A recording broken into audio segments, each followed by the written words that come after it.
federal investigator confirms, he says, I have seen and read the emails between Seth Rich and WikiLeaks. Seth Rich was talking to a guy named Gavin McFadden, who's associated with WikiLeaks. He's dead now, interestingly enough. He's also dead, so dead men tell no tales. Dead folks. But then he's confirming it. He confirms the 44,000 emails, the 17,000 attachments, and yet all we see on the news, we're watching the news right now, it's nothing about this. It's all about these fake Trump-Russia connections. That's all it's ever going to be, it seems like. It's a blocking move. They want to block what was a blockbuster story that knocks the stuffing out of their whole phony Russian collusion narrative with this fabricated story from that paragon of virtue and truthfulness, James Comey. Well, and it makes those two federal investigations just seem obsolete right now because you've got the Senate and the House spending millions of dollars investigating this stuff, and it has nothing. So now they're going to move on to lying nothing. to federal officers, and now they're going to move on to obstruction of justice. When the obstruction of justice is Comey letting Loretta Lynch do all the things she did. The only reason Comey had to finally say some bad stuff about Hillary was his whole agency was in an uproar. Credit to them, the FBI, because he met with her. Because she met with Clinton illegally, and so he had to say, okay, she committed crimes, but I can't get anybody to indict her.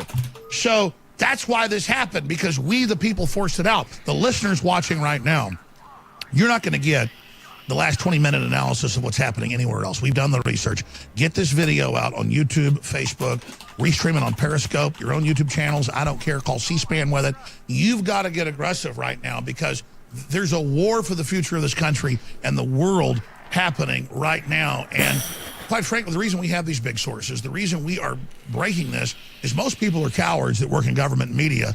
And yeah, people are getting killed over this. So this isn't a game. This is big boy pants stuff. This is big league. This isn't Bush League. We're here. And so the good news is, as bad as all this is and as hardcore as the war is in information, we've come a long way, Roger, from where patriots were when you 15 years ago started getting more away from the establishment and writing all your books exposing the New World Order. You'd been one of them. You believed you were working for America through their own system. You kind of had that come to Jesus moment. Let's briefly talk about that. And now you've been a great force for good, kind of like Darth Vader throwing Emperor Palpatine down the reactor shaft. Very interesting that the New York Times story, Alex, says that in Virginia, a federal grand jury has issued subpoenas in recent weeks for records related to Mr. Flynn. As you know, Susan Rice has refused to cooperate with the Senate or House Intelligence Committee pertaining to her misuse, illegal use of wiretapped information. Where is Susan Rice's subpoena? Why isn't Adam Schiff and Dianne Feinstein jumping up and down demanding that she appear before the committee? In fact, where is the investigation into what was, in fact, the surveillance of Donald Trump at Trump Tower? When James Comey told the House Intelligence Committee, he said there was no surveillance. That means if there was one recording, then Comey perjured himself. And also, you have the Anthony Weiner's laptop. We've never seen what's on that. That story also evaporated because of the fake Pizzagate narrative that got everybody bamboozled by that. That's right. And now we've got the ultimate bombshell. Federal investigators tell Fox News 40+ thousand emails, 44,000 plus, 17,000 plus attachments transferred to WikiLeaks by Seth Rich. It's no longer a conspiracy theory. It's all confirmed. What are you going to do? Here's the article. Fox News, murdered DNC staffer, sent 44,000 internal emails to WikiLeaks. And then you actually read the Fox News report right here. The federal investigator who requested anonymity sent 44,053 emails, 17,761 attachments between Democrat National Committee leaders spanning from January 2015 through late May 2016 were transferred from Rich to McFadden before May 21st, before he got killed, shot in the back. I mean, ladies and gentlemen, this is so huge. And there it is, not a Russian. DNC staffer had contact with WikiLeaks, and it's all confirmed. A patriot, dead, shot 4 times in the back, nothing stolen. My God, these hitmen at least should rob you so there's a cover story. They don't even care. They gunned down a guy that knows the Democrats are the most evil people on earth. The Republican leadership is a close second. Trump isn't perfect, but he's battling tyranny, trying to get our jobs back, fighting so hard. He's surrounded by scum.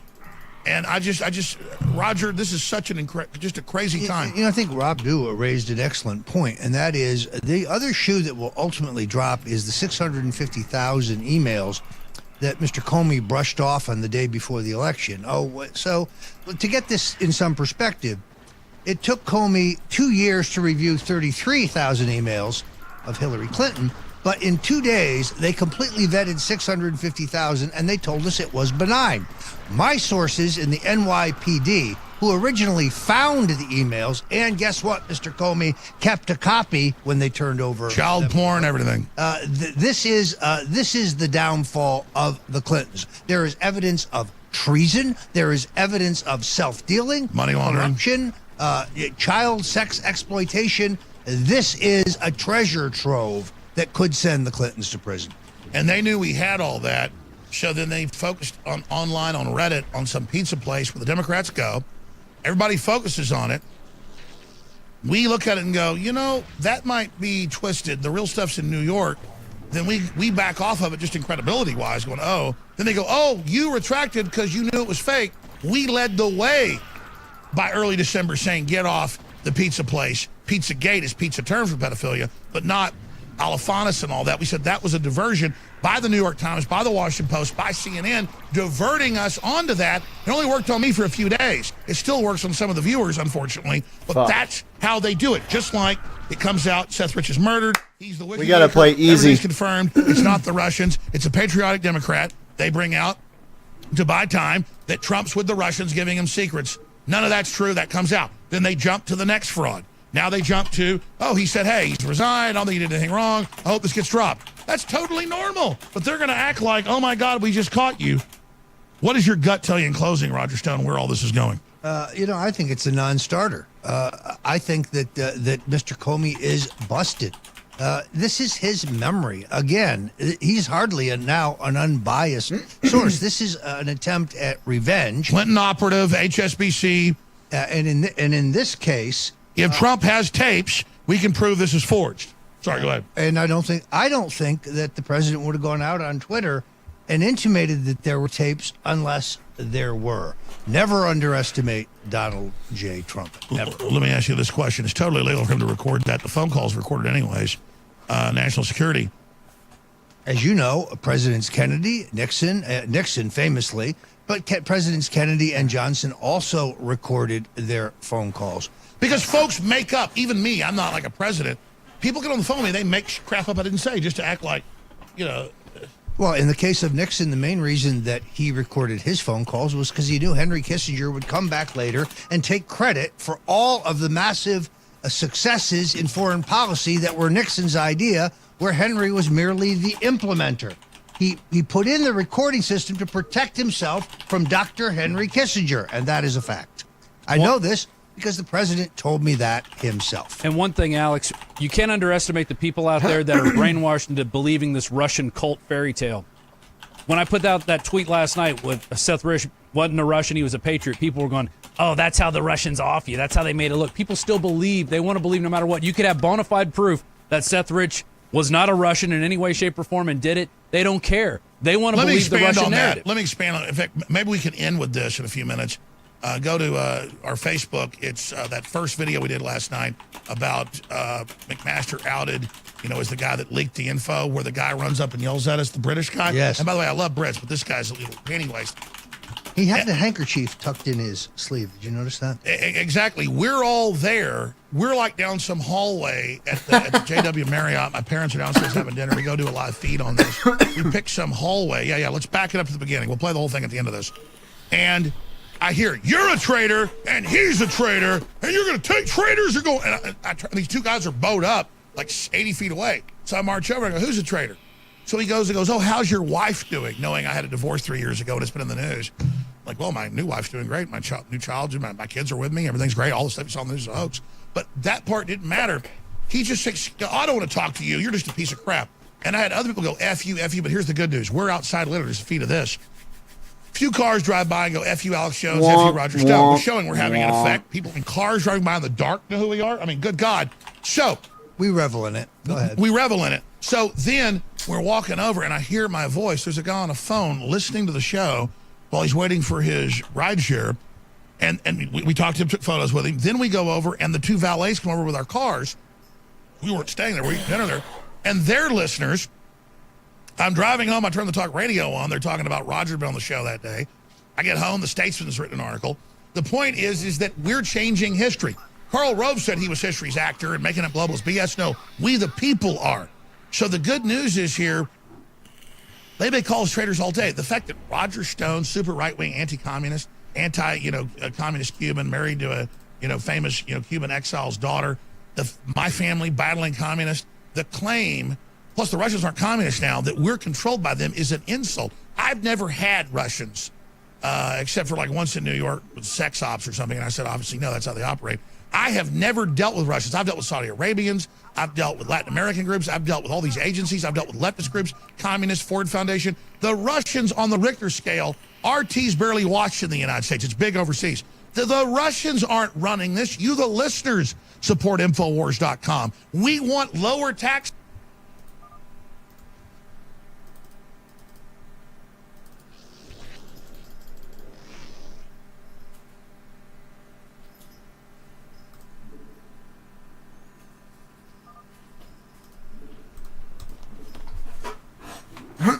So bullshit. Second Amendment sovereignty. The idea that Trump controlling our borders, bringing in trillions of the stock market, cutting the UN funding, destroying ISIS, reversing the UN takeover, getting us conservative to the Supreme Court. The idea that he is a Russian is God, if he is a Russian, I love Russians. This is a load of manure. Go ahead.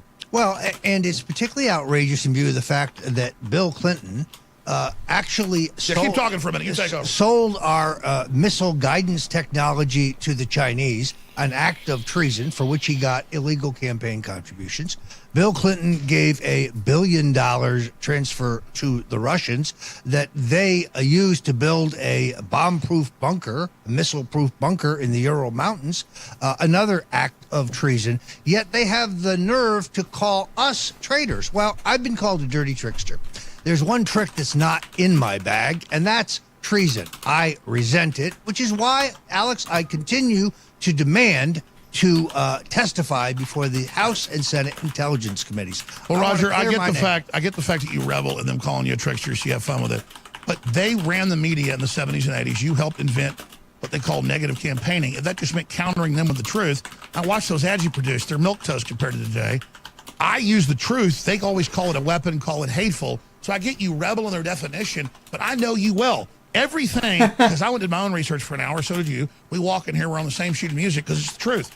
I've not seen you lie or twist or dissemble in the years I've known you. So then it's kind of this paradoxical thing that you let them call you that and kind of go along with it. Because I guess that that ain't just runs good, in dude. their I'm face, trying and to they stop think villains are drinking, and cool. I'm craving a beer Everybody likes so villains in bad. wrestling, but it's just That not ain't true, good. Roger. I I get you supporting spit it out. some third That world helped, but strong it men sucks. and dictators. Now, look, All of whom were pro-United States and pro-West. I was about to say, who were literally fighting communists that would murder every person that knew how to wipe their ass in places, in Africa or Latin America. So my whole thing is, literally communists are killing everybody. Roger Stone goes pro-U.S. government, has Only somebody way who around lets it people have is water and electricity spicy let food. Christians live in peace. I'm not saying it's perfect, but the left's always saying, I saw something where communists never killed anybody. They're the dirt bags. So why do you revel in the villain thing? I don't, but I'm stuck with it. And the truth is, it's going to lead my obit in the New York Times when I died. I'm not concerned about it because I know that the left would not be attacking me this way. Sweet. They would not be trying to hang this title on me if I'd been ineffective. That's the bottom line. It's not about me. I don't care whether people like me. I care about whether my ideals succeed. I care about whether the candidates who are carrying the banner of freedom win. That's what I care You about. just said it. We're the shock troops hitting the barbed wire at the machine gun nest so the guys with the flamethrowers can come up. We're the shock troops that hit it first. I couldn't win an election. I'm not standing for an election, but I can win an election for candidates who are putting forward the precepts of freedom and liberty in a smaller, more efficient constitutional government. That's what this fight is about. And that's the paradox. These idiots, I realized this years ago, they don't put in the news, I'm a loser, or I'm getting sued, or I've lost my wife, as if it really hurts me. It only makes me bigger.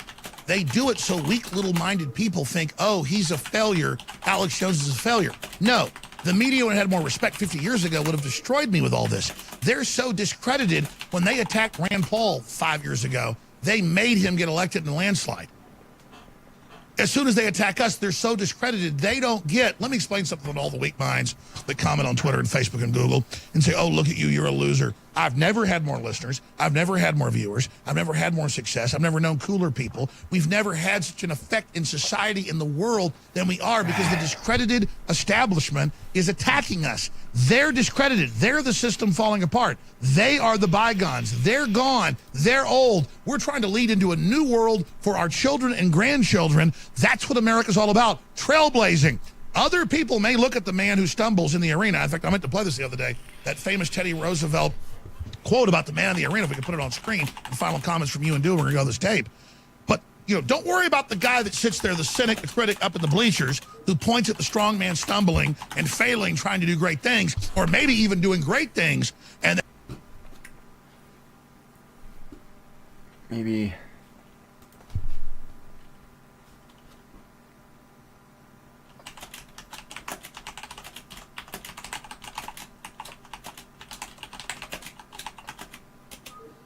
I spy with my little eyes something red.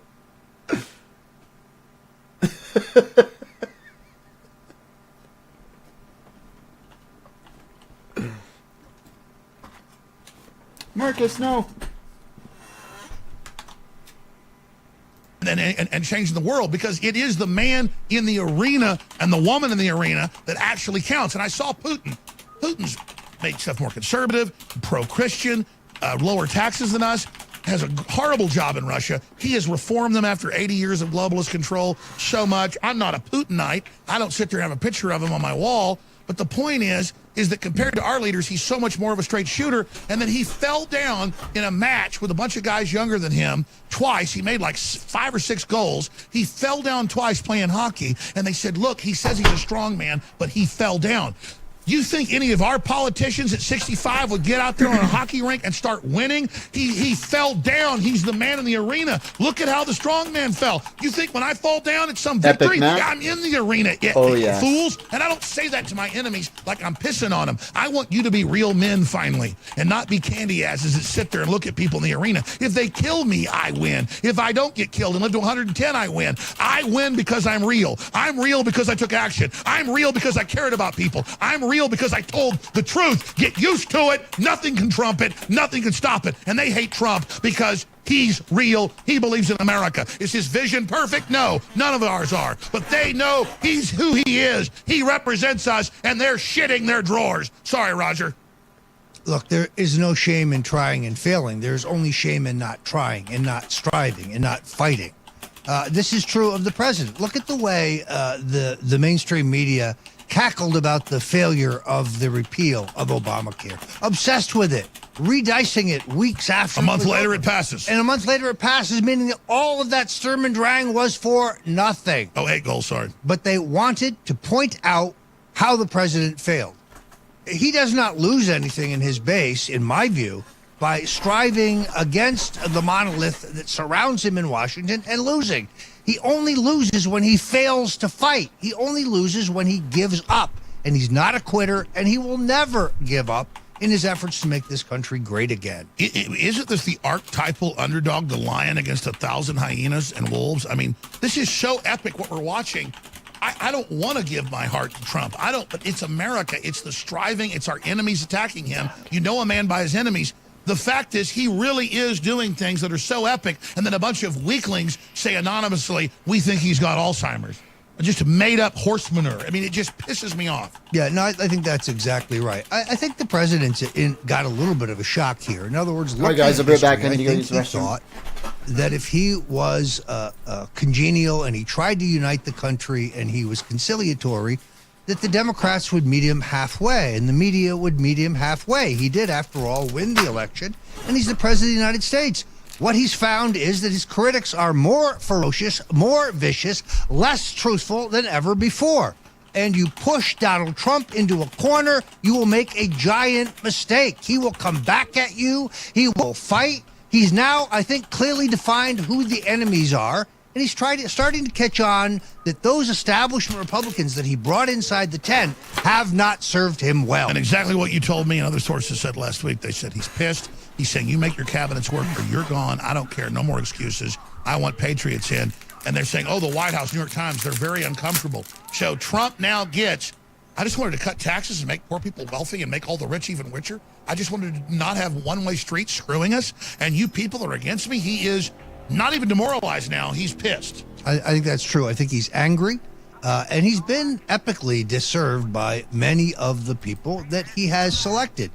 He's made mistakes, but he did it for good reasons. He thought uniting the country, uniting the party, he thought he would have some cohesiveness. What he doesn't understand is that the globalists and the two-party duopoly that have run this country for the last 30 years into the gutter are not going to give away power easily. He delivered trillions in the stock market, hundreds of billions in jobs instantly, did everything he said, and then his own base bitch he didn't do more. And then he said, oh, I'll compromise to get more stuff done, and they attacked him more. So now we just got to pray for Trump, pray for InfoWars, pray for all of us, because we're in the eye of the storm. Closing comment from Rob Dew, then Roger Stone, and then I'm going to play this whole video of us last night breaking down what happened and running into this cuck. And I wasn't looking for trouble, but you want to call me a traitor and then not say it to my face once I walk up to you? It's like, dude, it means something to say I'm a traitor. I'm a real person. And you're not even a citizen running your mouth, but see, I'm a traitor against globalism. I'm a traitor against trendyism. I'm a traitor against dandies. Here it is. Hey, Alex, just to back up what you were saying earlier about the shock troopers, and in that tweet I put out, imagine my shock that, we were covering this months ago about Seth Rich being the guy who leaked this information to WikiLeaks. Back on August 10th, 2016, we have the video, Does Assange Have Proof of Clinton Murder? And it's you in the show talking about this particular incident. We were talking about this back in August. That is why we need your support more than ever, because we're out there on the front lines getting the news and giving it to you straight, while other people are running around going, oh, we can't say this yet. It's unsubstantiated. We knew it was. The writing was on the wall. It was so clear. Obviously, you have a guy shot twice in the back, and they didn't steal anything. Didn't steal his wallet. Didn't steal his watch. Didn't steal his cell phone. At 3 o'clock in the morning. At 3 in the morning, yeah. And we're supposed to believe, it was a robbery gone bad. Total BS. We saw it from the beginning. And that's just one of the many articles and videos that we had out there on the subject back in the summer of 2016. Here we are approaching the summer of 2017, and we're finally getting a little bit of the truth. I tell you, it's every day what we reported months ago, years ago, days ago is coming out, and that's why they hate us. So everybody's got to spread these videos and articles, InfoWarsStore.com, a lot of great nutraceuticals, great products. We have Trump pinch shirts, Trump's My President shirts to meet like-minded people, trigger anti-free speech people at cost $4.95. But whatever you do, please spread these videos and articles by hand, because they're trying to block us everywhere. Roger Stone, closing comments. Every time the narrative turns against Donald Trump, he manages to re-grab control of the narrative. Just as after his State of the Union address on a Monday, on Wednesday, it was leaked that Sessions had met with the ambassador. And then on Friday, Donald Trump counterpunches with the news that he was under surveillance at Trump Tower during the campaign, which he was. My money's on the president. He will re-grab this narrative shortly. I agree, but it's a battle between, it comes out he was spied on, he was right. It comes out he wasn't working with the Russians, he's right. It comes out it's Seth Rich, the DNC, not the Russians. He keeps getting proven right for, not only say intellectuals, but news hounds that are informed and have memories.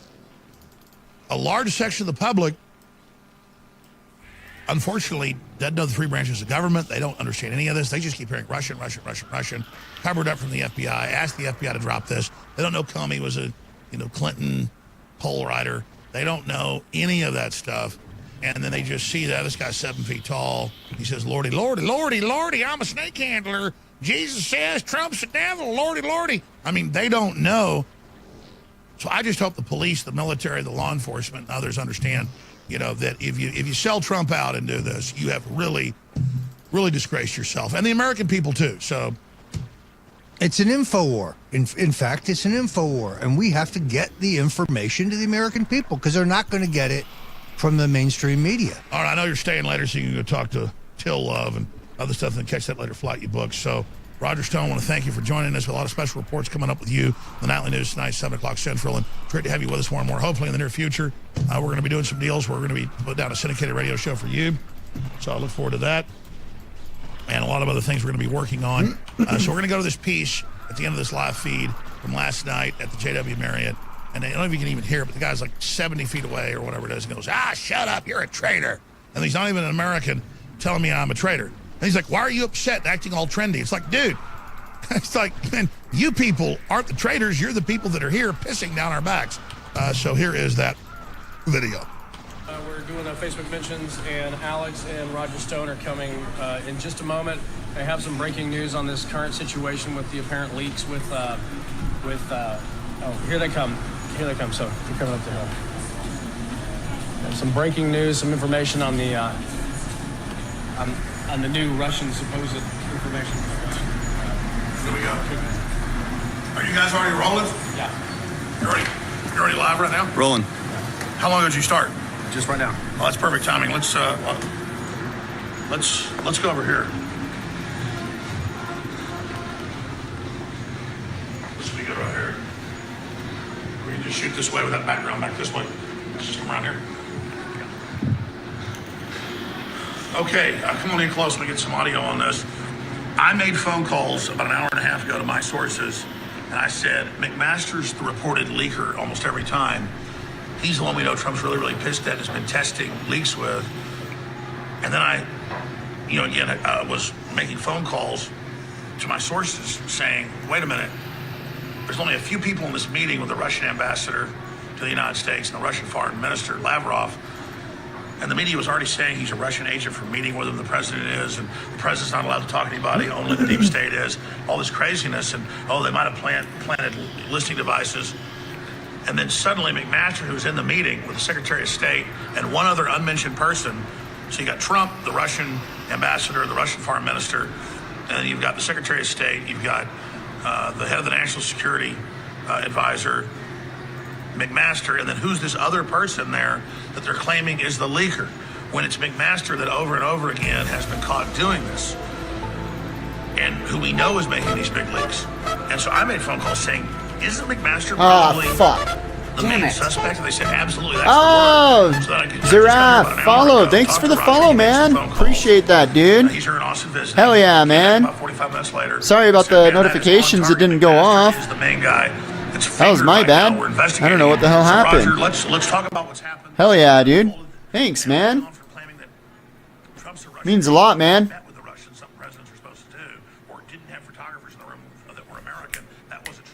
I'm pushing. I'm just, we're just here, watch. I don't know if you followed. Where'd you follow? Did you follow on Hitbox or? Oh, yeah. Thanks, dude. Appreciate the follow on Hitbox. Thanks, man. Thanks for the follow, man. I love you, buddy. Hope you're enjoying the stream, my friend. So he looks like he, to me, is trying to be the savior here because he knows Trump had his neck on the chopping block. That's the motive. We haven't even talked about this detailed yet. What's your breakdown? First of all, I think it's really important that the American people know that this story is false. Donald Trump did not give any classified secret information to the Russians. That is bogus. The leak definitely came out of the NSA, did not come out of the White House. Yet another finger pointed at McMaster. As Mike Cernovich reported on InfoWars, McMaster's head is on the chopping block, and therefore he has just leaked this to make himself indispensable. They had to march McMaster out for the denial, and therefore now they can't fire him or they can't laterally move him. Here's the key point. According to CNN, the leak of classified information has to do with the fact that ISIS is developing technology to use a laptop computer as a bomb to get those computers on a plane. That's classified? The Russians are our ally in the fight against ISIS, and the president gave away no classified information. This is a classic Washington scam in which McMaster is trying to save his turf. And let's expand on that, just to be clear. McMaster has the history, he has the motive, he's been caught doing this over and over again. And it's been known that ISIS and Al-Qaeda is trying to use laptops for at least 6 months. So there's this obsession by the deep state to always act like Trump is somehow engaged in treason as the president talking to the Russians, meeting with the Russians, to the point of he hasn't even met with Putin yet. They're trying to paralyze him. That's what Ronald Reagan did. It's what George W. Bush did. It's what Barack Obama did. It's part of his job. And so we know this guy's for America. We know this guy's expanding the republic. We know all this stuff. Hey, come here. Come on on camera. I'm just happy. No, you're talking to the traitors. No, I get it. I know. Get our jobs back. Hey, Alex, I'm talking to you. You're absolutely crazy. And I think we might have to take this. Run your mouth.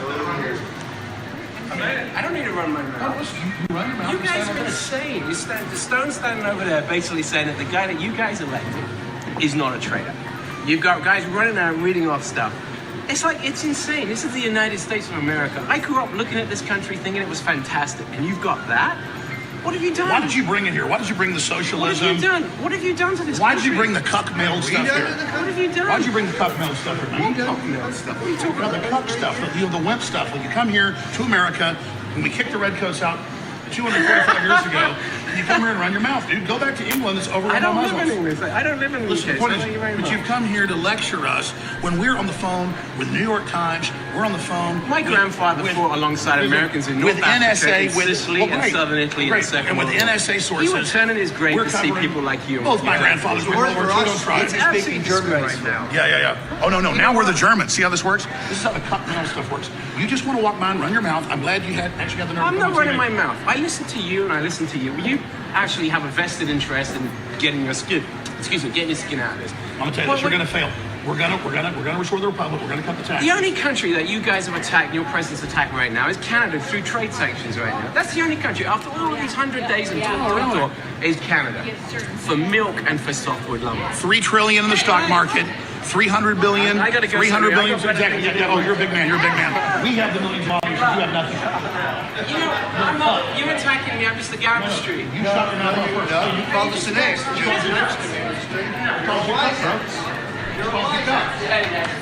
a cuck. How's your wife doing? You're a cuck. My wife's great. She's right down there eating dinner. It's awesome. She's having the baby. We're doing real good around here. Anyways, How's your boyfriend? yeah, exactly. Listen, I want to respond to all this. Let me tell you something. I'm going to break this down for you what happened, okay? They come out every day saying our president's a traitor because globalists have hijacked this country and have been running into the ground. And all the multinational interests that piss on this nation want to sit here and attack people that stand up for it and are returning power to Washington and to the states and to the people. That's happening and the elites are panicking. The TPP, where multinationals would run all of our major business and control our country, it's gone. He did that day 3 in the White House. $3+ trillion is in the stock market. $300 billion already in new jobs. 500,000 new jobs on top of that, and they can't stand it. The UN funding cut in half. The power being returned to the people. Obamacare repealed in the House, that giant scam job. And you've got these cucked people that are total cowards. We're gonna end this feed in a minute because I'm gonna give that guy the attention and just get back to a total breakdown of the bottom line. You have the president surrounded by enemies in Congress, by both parties, and by people leaking everything he's supposedly doing to sabotage restoring this republic.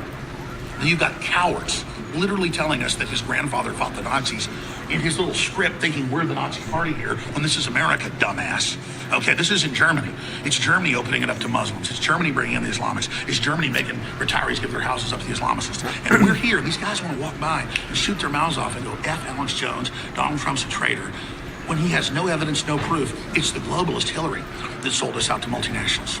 It's the globalists that sold us out to China and Russia. It's the globalists. Did Panama Canal get given to the Chinese by Donald John Trump? No, it got given by Jimmy Carter and then by the Clintons. We didn't. Who gave the missile secrets to China? The Clintons. Who gave the nuclear reactors to North Korea? The Clintons. Who's standing up to the mess they created? Donald Trump. I am a policy wonk. All I do is study news. All I do is research. All I do is take action. And I have to sit there and watch McMaster and all these other guys who we know are the leakers. We told you all was coming a week before it all broke. And we see these lesser so-called men run their mouths because the comedians on TV pose as news presenters and sit there and attack me and myself and all the rest of this crap. And they sit there and have this great enjoyment asking me, how's my wife doing? She's downstairs eating dinner. We just had a baby. We're doing real good. We're kicking ass. My audience has doubled since I met this guy, and it was already gigantic. We're the winners, dumbasses. Here's the deal. They tell these cucks we're failures so they can sit there and feel big about themselves and wander around and tell us that we're failures when we are the winners. We're changing the world. And the rest of you who are little traitors, you sit there and look at us and tell us that you're winning when you're losing. Roger, go ahead. The usual understatement by Alex Jones. Look, we don't need some elitist creep from the UK to tell us what's going on here. To get back to the main point, this is a major media thrust, an attack on the president to further destabilize him. It is not coincidental that there's a video up today accusing the president of having Alzheimer's and making the case that he is non-compos mentis. This is the next big wave that they intend to put out there. Well, I've spoken to the president in recent days. He's perfectly sane. He is upbeat. He is combative. He has no intention of folding for the globalists. And that I can assure you. And it wasn't bad. We got interrupted by that guy, but I'm going to end this transmission, come back with a totally clean one. I'm going to post on InfoWars and Prison Planet. I'm going to tweet out on Real Alex Jones, on Stone Cold Truth, Roger Stone's tweet, because this is so big, okay? We have the president under mega, massive, complete, and total attack. And all these fake cucked males can't even believe that people even can talk. They don't believe that's a sign of conspiracy theory. If a man can talk or have kids, that's a sign he's bad. So we can still talk. We still walk bipedally. We have a president who isn't a coward. He's absolutely devastating all the cowards and all the scum and all these cowards want to hide the shadows and put out anonymous bullshit all day long and then sit there and come back like they're the saviors of the president saying, I was in the meeting, none of this happened. It shows how desperate they are, that nationalism's rising worldwide and we're kicking your ass everywhere except France. So you got France on your side. Sorry. I told you where you're at. Infowars.com/show. I'm going to end the transmission. We'll come back with one more live one in a second. Stay with us.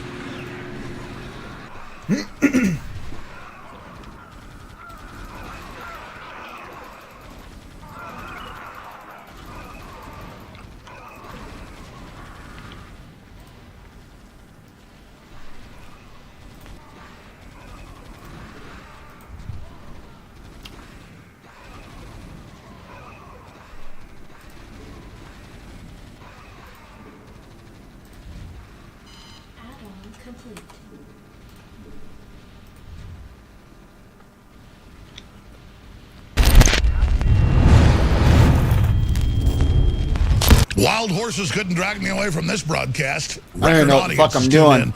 Right It's now kind at of embarrassing. Infowars.com. Ladies and gentlemen, here we are. Tuesday, already the 16th day of May 2017, and the deep state is now out in the open, and it has emerged like the Kraken out of the Aegean Sea and is trying to destroy Donald Trump and the American people's desperate attempt to get control of our government back from the globalist. Doesn't mean Trump's perfect. Doesn't mean Trump has all the answers. Doesn't mean he's not fallible like everybody else. But he is a real American president who really is trying to turn our economy around and bring back our pride. And the enemy is trying to destroy him like I've never seen. It is so cartoonish. It is so naked. It is so ridiculous at this point. I don't even know what to say. Ladies and gentlemen, Roger Stone's going to be in studio with us coming up here for the next hour. We have several other informative guests today, but let me just break this down. It is incontrovertible fact that President Trump released nothing classified in his meeting with the Russian foreign minister and the Russian head ambassador. Last night, it was about 5 o'clock, and I was at home with my family, and I was getting ready to go out to eat a business meeting with Roger Stone and some of the crew, and my parents went along. And I pull up the story where Trump has supposedly given classified information to the Russians in this meeting. First, they said he let them plant bugs in there and didn't let reporters in. It was all these lies. And now they were saying this. And then I go, and McMaster runs out and says, none of this is true. It's made up. I was there. And the first thing hit me. McMaster's one of the known big leakers, deep state operatives. I said he knows his neck's on the chopping block reportedly in the next week or so. He's doing this to be the savior. He's the leaker working with the Washington Post. I called a lot of really smart people, and Roger called some folks. I'll just leave it at that. And that's exactly what they said before we even said, do you think it's McMaster? Everybody, well, we know it came out of the National Security Agency. And that's what he sits atop of as the National Security Advisor to the president. They've got the big office of the head of national intelligence that he interfaces with. Ladies and gentlemen, this is incredible. And what was even more incredible is I was driving to eat dinner at like 5:45. I was listening to local news, national news on local radio, and it hit me so hard it gave me a headache. Because they started getting into what the classified info was about ISIS and Al-Qaeda. And it was they were planning to load laptops with bombs. And it hit me, not like in joy that I can disprove what liars they are, but that they're that sick and think we're that stupid. The level of lying by the Washington Post that reportedly cheered as they saw record traffic coming into their website. I have over 100 articles. You can Google ISIS bomb makers plan to put bombs in laptops. You'll get AP, Reuters, New York Times, Washington Post, The Express, the BBC, literally over 100 articles from April and March saying exactly what the president talked about, saying, you know, we're really concerned about them blowing up airplanes with this. What do you think? That's what the president's supposed to talk to foreign leaders about. And these traitors, these scumbags, turned that into treason by our president. Now, here's the rest of the story of this Machiavellian tale, and it's on Infowars.com. Guess what broke 30 minutes before they put out this piece of BS that they had been floating around for the last couple days? That Seth Rich's PI got in the laptop, and clearly he was killed because he was interfacing with WikiLeaks. WikiLeaks is as much as said, we don't give out our sources, but Seth Rich, you know, that was probably our source. WikiLeaks needs to just release it all right now, or Assange, you're a dead man. The globalists are going to kill you. All the planets are aligning now. They're making their move on Trump soon. You can see it, but more importantly, I can feel it. Ladies and gentlemen, hold fast. Ladies and gentlemen, here we are on the 16th day of May 2017 on this Tuesday global transmission. We're going to be live here from the InfoWars News Centers for the next 4 hours. Riding shotgun with me for part of the transmission is Roger Stone, formerly head of the Trump campaign that obviously brought him to victory. The deep state is lashing out big time. Seth Rich murder developments, the guy that got shot 4 times in the back a day after WikiLeaks got information, they said, from a DNC insider. Well, we have also seen folks come out like Julian Assange and say, we don't ever give out sources, but Seth Rich was basically our source.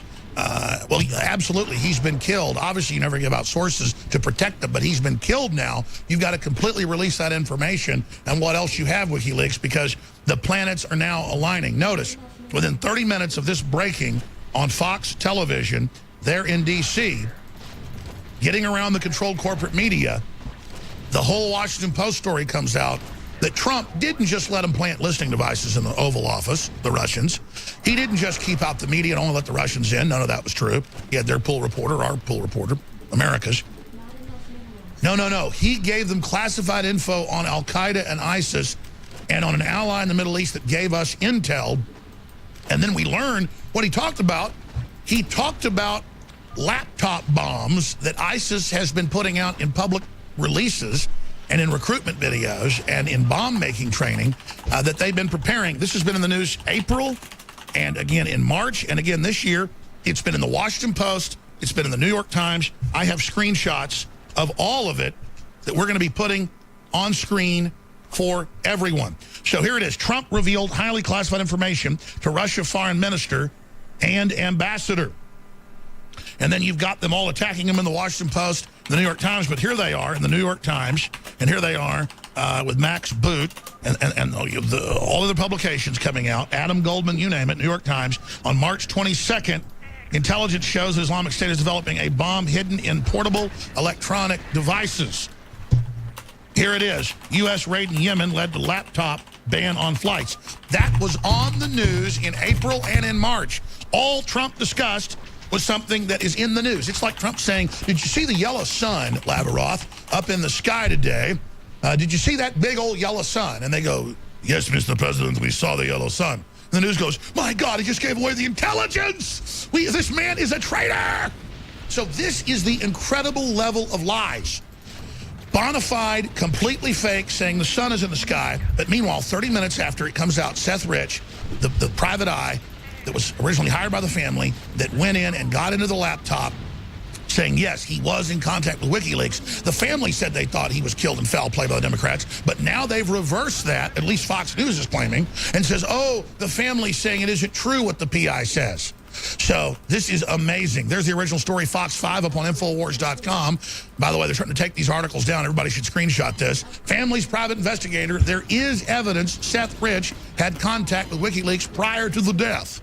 We have Assange as saying as much, even though he doesn't want to break his code of never giving up sources. That's kind of letter of the law. When someone's been killed and the globalists know they're the source and they're a hero and they're not a Russian. This is very clear. Julian Assange offered a $25,000 reward for anyone who had information regarding the murder of Seth Rich. What clearer indication could you have had that Rich was his source? Rich was not a low-level grunt at the DNC. He was the head of the IT division. So this is a classic example of them creating fake news in an attempt to blunt this devastating news. What the president should do immediately is order that the FBI take over the investigation into the Rich murder from the D.C. Metropolitan Police. Both of them are technically under the control of the President of the United States. And let's go further. We have this PI that was hired by the family saying, I talked to senior police officers that said, quote, we were ordered to stand down on this murder investigation. This is a respected PI with contacts in the police department, former law enforcement. This is bombshell intel. Bombshell intel. And Alex, I would point out that that Mark Rich's parents, Seth Rich's parents have changed their story. They initially said that they did not believe this was a robbery. In fact, Mr. Rich's father was quoted as saying that his ring and his wallet and his jewelry and his cash was intact. But now they seem to be, with a completely different story, trying to discredit the work of this private detective. There is, of course, one other person who could absolutely prove that Mark Rich was a source, and he has no source to protect because, as you point out, Mr. Rich is dead, and that is Julian Assange. Perhaps he will be heard from. Absolutely. We're going to walk all through this and recap this, but this is simply amazing. And speaking of that clip, here is the original report from Fox there in D.C., and the full report is up on Infowars.com, and the full transcript of an article by Paul Watson where he talks about the fact that he talked to the senior police, and they told him we were ordered to, quote, stand down. Here is that report. We are just 2 months shy of the 1-year anniversary of Seth Rich's murder. And ever since we learned Rich was a DNC staffer, the conspiracy theories online have taken a life of their own. But today, Fox 5 has learned there is new information that could prove these theorists are, in fact, right. New information from the family's private investigator suggests there is tangible evidence on Seth Rich's laptop that confirms he was communicating with WikiLeaks prior to his death. Now, the question is, why has D.C. Police, as the lead agency on the investigation for the past 10 months, insisted this was a botched robbery when till this day there is no evidence to suggest that? The Rich family hired Rod Wheeler, a former MPD homicide detective, to run a parallel investigation into their son's death. Wheeler says he believes there's a cover-up and the police department has been told to back down from the investigation. The police department nor the FBI has been forthcoming. They haven't been cooperating at all. I believe that the answer to solving his death lies on that computer, which I believe is either at the police department or either at the FBI. I've been told both. But you have sources at the FBI saying that there is information For that sure. could link Seth Rich to WikiLeaks? Absolutely. I want that private detective on. Confirmed. Actually, I have a source inside the police department that has looked at me straight in the eye and said, Rod, we were told to stand down in this case, and I can't share any information with you. Now, that's highly unusual for a murder investigation, especially from a police department. Again, I don't think it comes from the chief's office, but I do believe there is a correlation between the mayor's office and the DNC, and that's the information that's going to come out tomorrow. Wow, and that's coming out today. So now they've got the top DNC spin master, who is a crisis expert who, quote, handles crises, who is out spinning this whole deal. This is amazing. And again, it turned out Seth Rich was in key IT areas, dealing with databases, dealing with DNC communications. And so here we have probably the prime hero, the leaker, an American patriot, giving the information to WikiLeaks, helping us get a view into CNN and the rest of the media, colluding with the Democrats, all this incredible corruption. He gets shot multiple times in the back. Nothing gets taken. The family hires a reputable PI, former police officer, who interfaces a parallel investigation, discovers all this stuff's going on, is told by the police, we've been told to stand down. This is unbelievable. And this happens, this starts coming out 30 minutes before on the news. They're in D.C. And so, boom, the Washington Post runs with this giant hoax that Trump told them about laptop bombs when that had been in the news in April and March in over 100 major publications. I mean, the brazenness, the Washington Post, knowing they'd get caught. Then McMaster runs out. We'll play that coming up, and gives a short press conference saying he was there, nothing classified was talked about. I'm telling you, I smell Machiavellian plot to pull McMaster out of the fire, to pull his bacon out of the fire, Roger Stone. Alex, I now believe that the actual leak came from an Obama holdover at the NSA. I am going to presume that that was done with McMaster's knowledge, probably at his direction. He was the man with the greatest single motive here. On the other hand, technically, the President of the United States does have the authority to declassify information. And in this case, this was not exactly a secret, having been reported in all of the newspapers. So this is a classic example of manufactured fake news put out there in a timely fashion to blunt the impact of the Seth Rich breaking story. Typical Washington Post, which has long been almost a house organ for the Central Intelligence. That's right. Hide one story that's real with a fake story. But how brazen are they when this is totally fake? The rest of mainstream media is still running with it's real when it's patently total baloney. Last night I was told the editors at the New York Times were trying to deal with, they don't rely on the reporting of other newspapers. They have to rely on their own reporting. This is so obviously a manipulated news story for which, unfortunately, the Washington Post will pay no price. So that's the thing. They're already complete liars. And here's a few articles for TV viewers and radio listeners. The Express. This is in April. ISIS bomb makers created laptop bombs to fool airport security checks. Boom. Here's another one.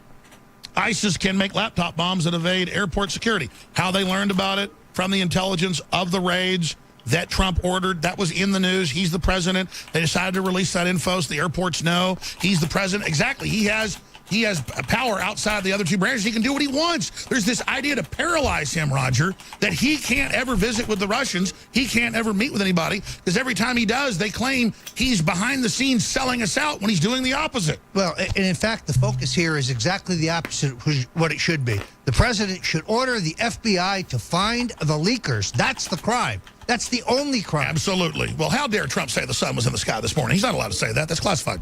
All right, here is McMaster scurrying out yesterday. We don't want to make him a villain. It's just more and more it compounds. He does whatever he wants. Trump's very unhappy with him. He scurries out. This is ridiculous. I was there. There was no classified intel. And, of course, the NSA knows. Him talking about laptop bombs were released by him on purpose 2 months ago to show the intel that we got on the raid that killed the Navy SEAL. And so everybody knows, look out for laptops. Look out if they're not operating right. They could have a bomb in it. That's all over the news. It's like saying, ladies and gentlemen, Trump to the Russians leaked intel. We're really upset right now. Yeah. He leaked that in the 2016 Super Bowl champions were the New England Patriots. Can you believe that in 2017 he leaked the Super Bowl champions 2016?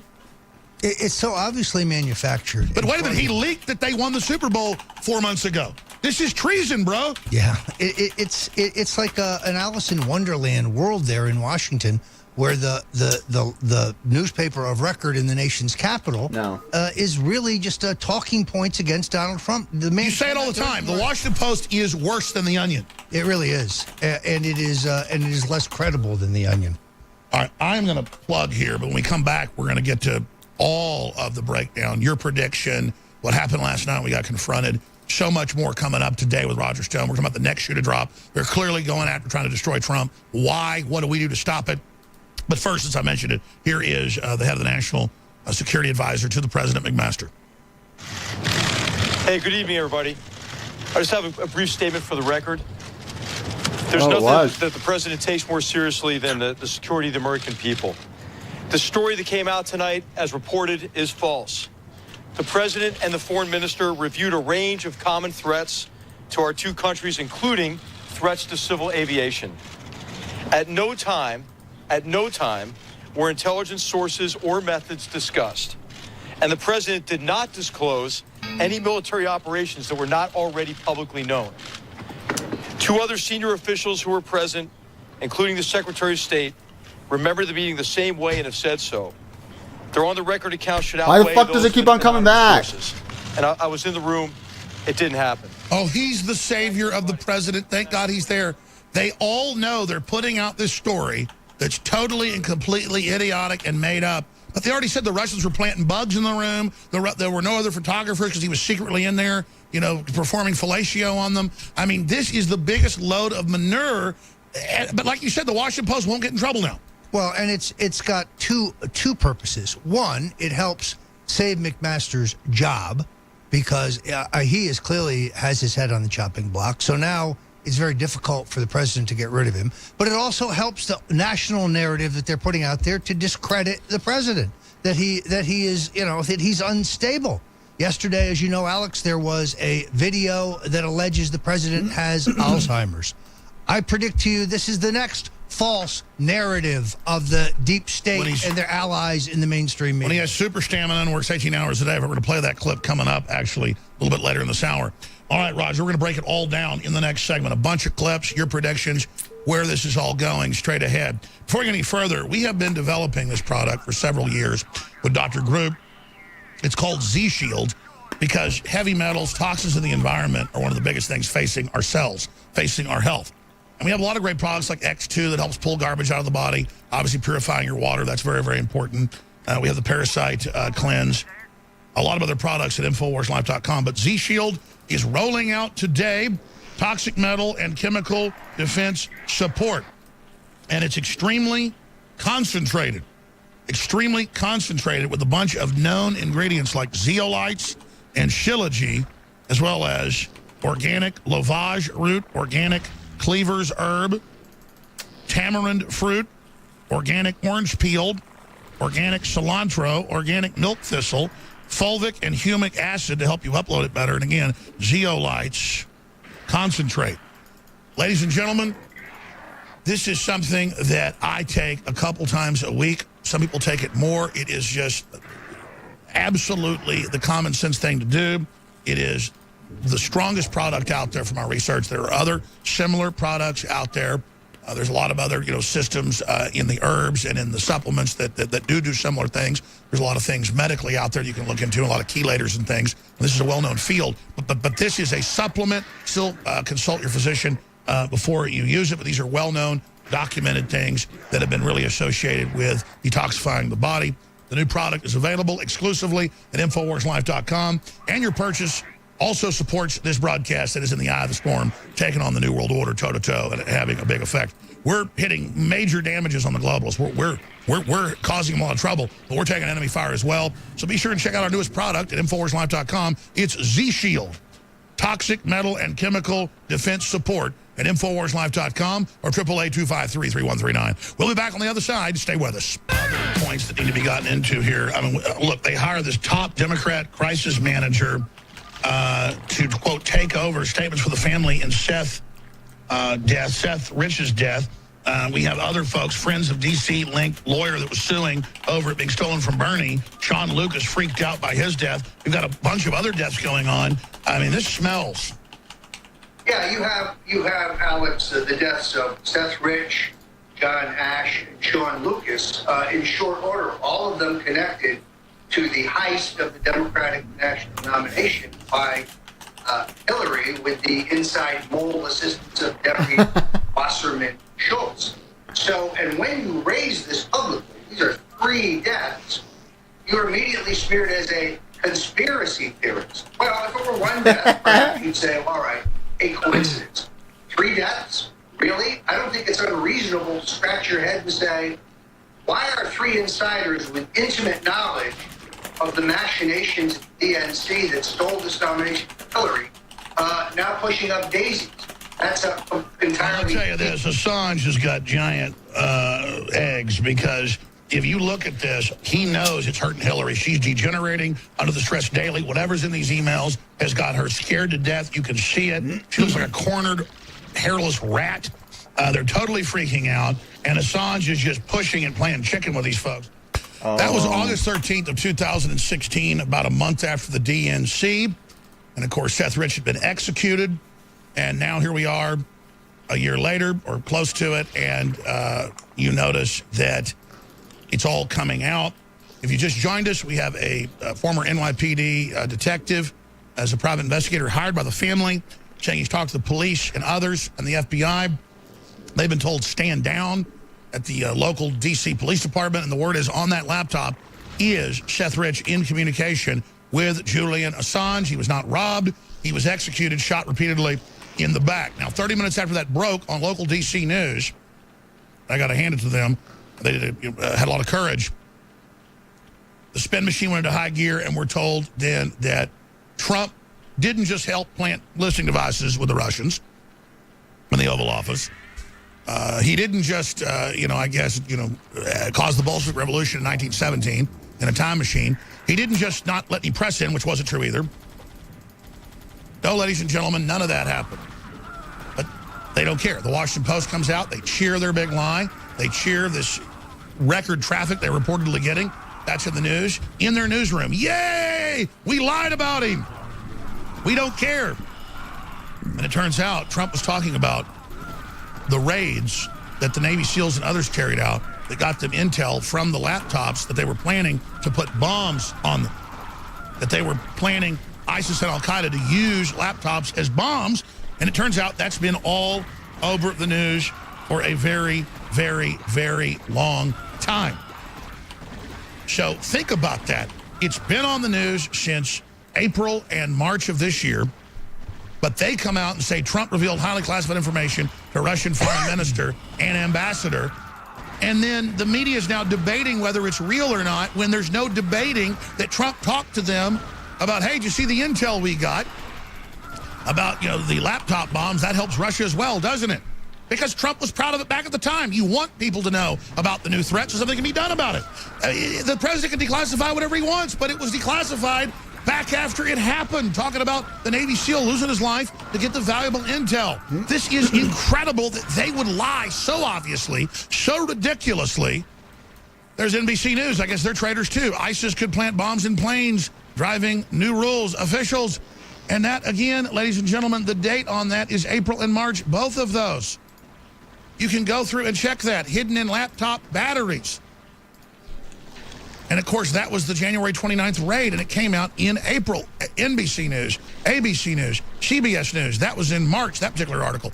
I mean, this is a fact, Roger. The very same reporters at the New York Times and Washington Post that reported on the laptop bombs, I have it right here out of the Washington Post, are the same ones now attacking Trump. It's like the same ones that said Trump was wiretapped, then come out and say they never said it and Trump's crazy on CNN. This is insane. It's like saying you're not Roger Stone or I'm not Alex Jones in front of God and country. We're obviously liars if we said that, but we're not liars. Now, let me make a couple points here. First of all, the whole Trump sells out the country narrative is an outright lie. This is a hit piece by an opposition rag, but it's not a blunder. And when the rest of the media picks it up, that makes it propaganda because they're like the birds jumping off the telephone wire.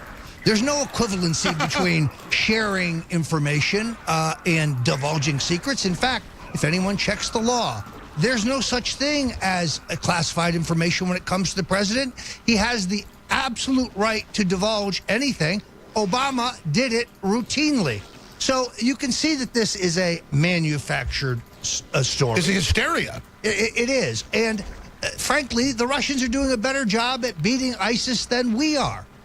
And if this helps defeat ISIS, where is the detriment to the United States? Where's the harm to the United States? How ironic that the Washington Post, the story that blew the cover up on the 1972 election, is helping extend the cover-up into the truth about the 2016 election, i.e. using this story to block the news of the new revelations regarding the murder of Seth Rich. And it's true, as bad as the New York Times is, they have some real journalists there. The Washington Post is leading the way in pure deception, and they were even quoted in articles last week at the National Press Dinner, White House Press Dinner that President Trump wasn't at, saying, we have a duty to bring him down. We're going to bring him down. And then they all decide to lie. There's even been articles in the news, one was in the New York Times, saying it's time to go ahead and just lie because it's the right thing to do. I don't get it. This is, let me ask you this, Roger. Where does this go next? How does this tie into the FBI director? How does this tie into the future of this country? Because these are such crazed people where they just use anonymous sources that then put out patent disinfo that the second I heard he divulged the Yemen raid about ISIS plans to use laptops for bombs, to put bombs inside laptops, I instantly knew the whole story, instantly knew it was a lie, and which that shows they knew it's all a lie, and they think we're that stupid. What planet, what Alice in Wonderland, as you said, rabbit hole did I just fall down and break my ass? Look, we know that the Obama plants in the various intelligence agencies are withholding critical information from the president. It's not because he lacks the clearance or isn't entitled to it. It's because they are treasonous vipers who are looking for the most opportune moment to strike. The FBI director now becomes crucial for several reasons. One, the FBI must lead the investigation into the murder of Seth Rich. The president has that authority. Secondarily, the FBI needs to find the leakers of this information. Who in the NSA? Which Obama holdover? And let's be clear, they use the national security to put out lies. Because it's not even real leaks, it's false leaks. The most troubling thing that I have seen is the list of would-be FBI directors. To a man and woman, they are establishment insiders. And I'm told the president doesn't like this list. No, I have my sources tell me that the president likes the idea of former New York Police Commissioner Ray Kelly, someone that he knows personally. The president doesn't know or have confidence in any. Why did Gowdy say that he's not the right man for the job? That was disappointing because I think it means he can't help but just totally go after the Democrats. Well, frankly, we need Gowdy in the faux Russian collusion dust. And by the way, he and Nunes have seen all the intel. It's total bull. In fact, it's the opposite. The Trump's all being spied on, and the true story is, again, illegal spying. Oh, Scalia, before he died, came out and said, I'm being spied on by Obama, and they're blackmailing people, which we already knew. Well, look, this is not surprising. They spied on James Rosen, the Fox reporter who covers the White House. They wiretapped him illegally. That is a much bigger crime than Watergate. How do journalists feel about the wiretapping of a journalist? It is incredible that we're looking at an FBI. There are people on this list who denied that the president was surveilled when we know now definitively that that is not the case. And we knew from the very same New York Times reporters that said that didn't happen a month later, they reported it did. And then they say it's fake news. InfoWars says we had a cover that said wiretap, and we have the physical newspaper. Yes, we covered it, you and I, on the 20th. We covered it live in D.C. Yeah, because you were in there. Adding insult to injury, this morning, Congressman Eric Swalwell from California was on with Morning Joe. Now, Joe Scarborough may be upset with me because on this show, I revealed that he had a text relationship with Jared Kushner, and that Kushner was lagging negative stories about Steve Bannon that Scarborough was delightfully putting out.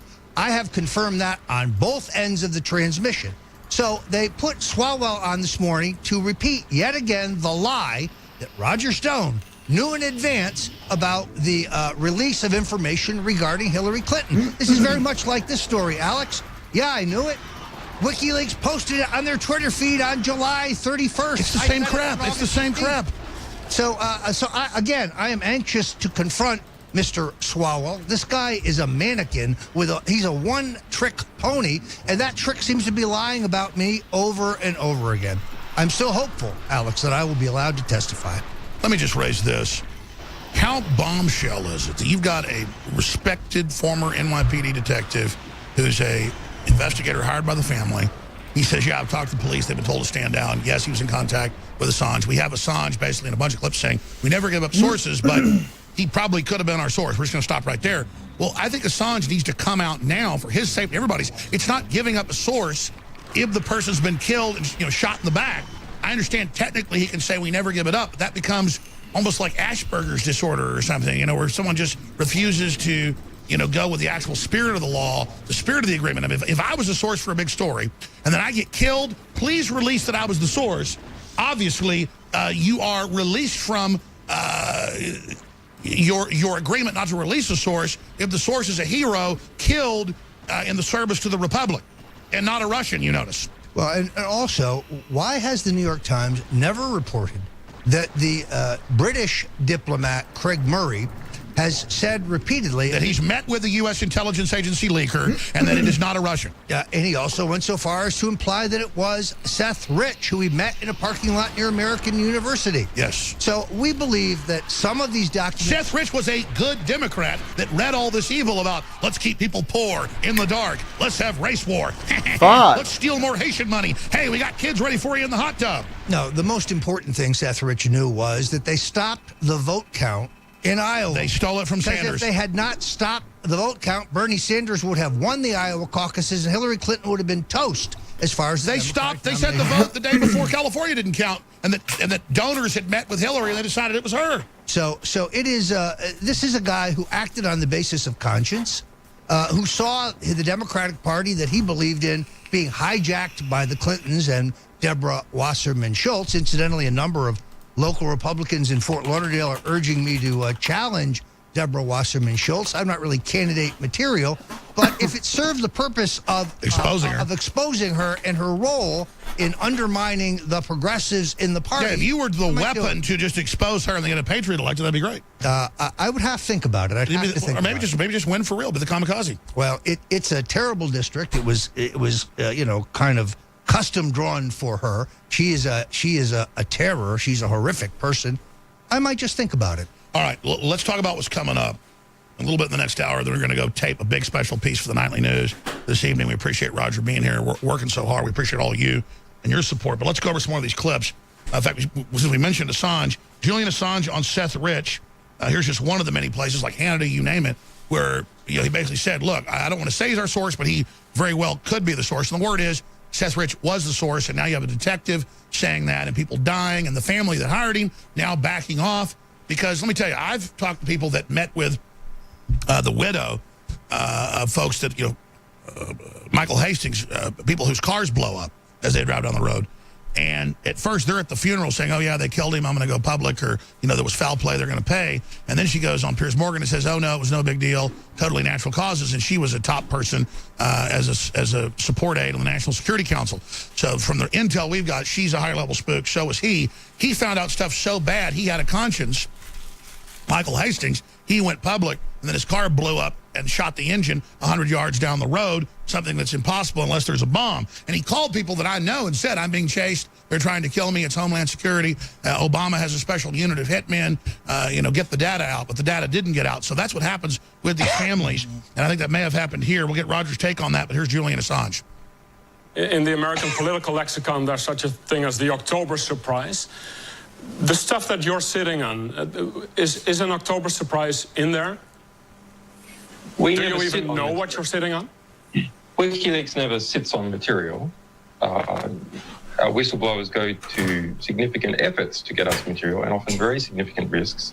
As a 27-year-old works for the DNC, who was shot in the back, murdered just 2 weeks ago for unknown reasons as he was walking down the street in Washington. So that was just a robbery, I believe, wasn't it? No, there's no finding. So what are you suggesting? What are you suggesting? I'm suggesting that our sources take risks, and they become concerned to see things occurring like that. But was he one of your sources then? I mean, we don't comment on who our sources are. But why make the suggestion about a young guy being shot in the streets of Washington? Because we have to understand how high the stakes are in the United States, and that our sources are, our sources face serious risks. That's why they come to us, so we can protect their anonymity. But it's quite something to suggest a murder. That's basically what you're doing. Well, hey, sorry about that, Cups, man. Suggested that we are investigating to understand what happened in that situation with Seth Rich. I think it is a concerning situation. There's not a conclusion yet. We wouldn't be willing to state a conclusion, but we are concerned about it. And more importantly, a variety of WikiLeaks sources are concerned when that kind of thing happens. All right, and then we have Podesta emails in WikiLeaks where he says, I'd like to make an example of these leakers. It's on Paul Watson's article today on InfoWars.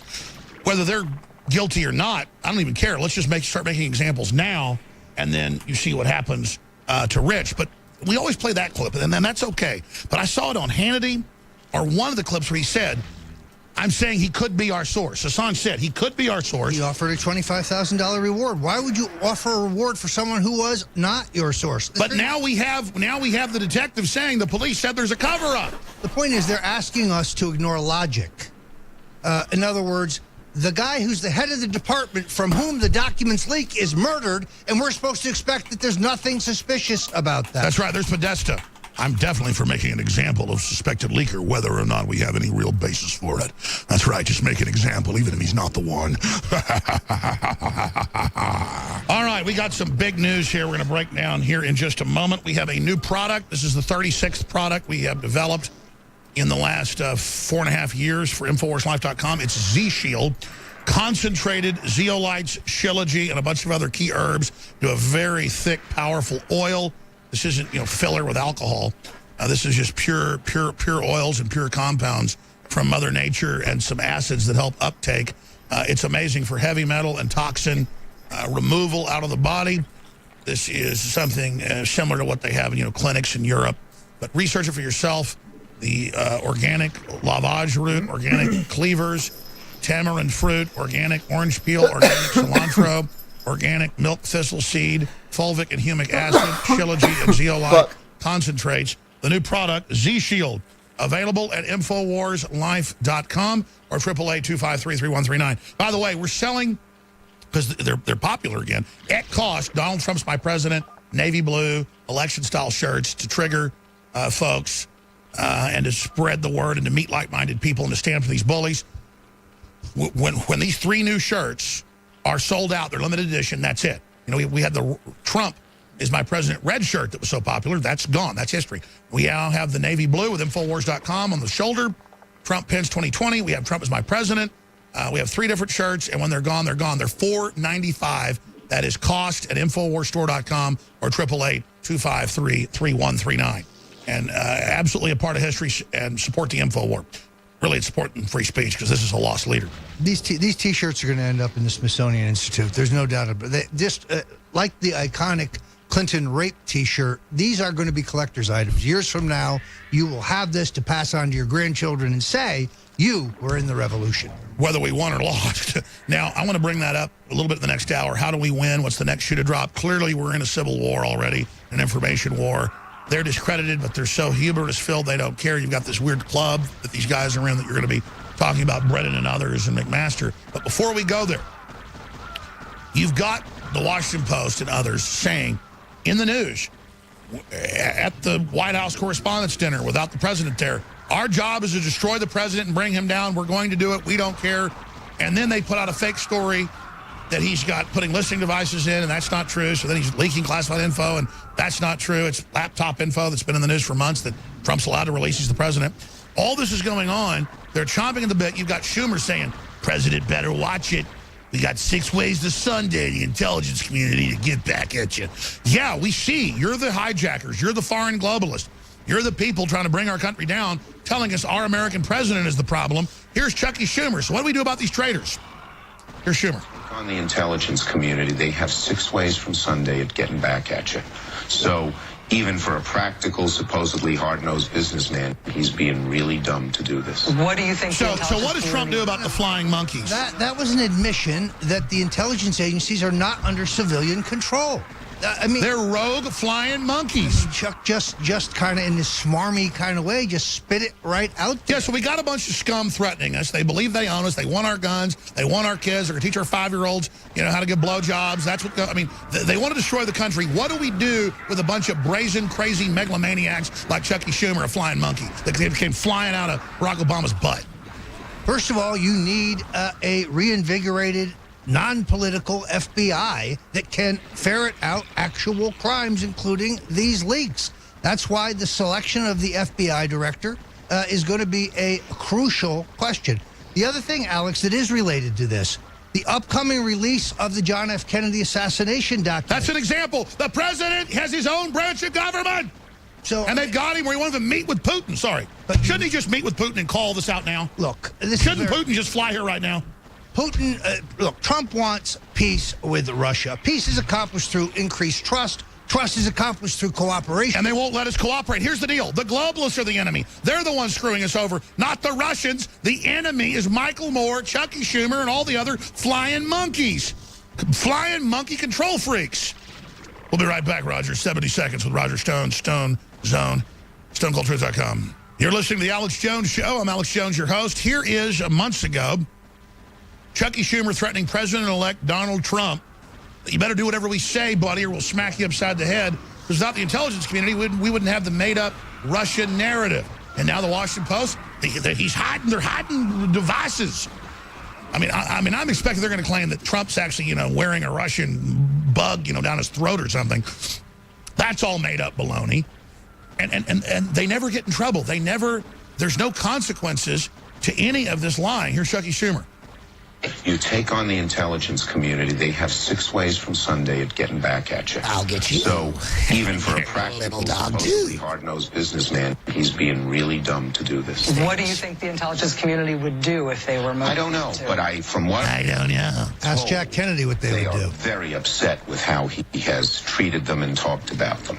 And we need the intelligence community. We don't know what's going on. The Russian hacking. We need Without them. the intelligence community, we wouldn't have discovered it. Roger, I want to be clear. Discovered what, Senator? Do you have some proof of Russian hacking so you could produce it if you have some? Why is Schumer not in Hollywood? He would be the ultimate psychopath, villain, child molester, kidnapper in Hollywood. I'm not saying he's a child molester. I'm not saying he's a kidnapper.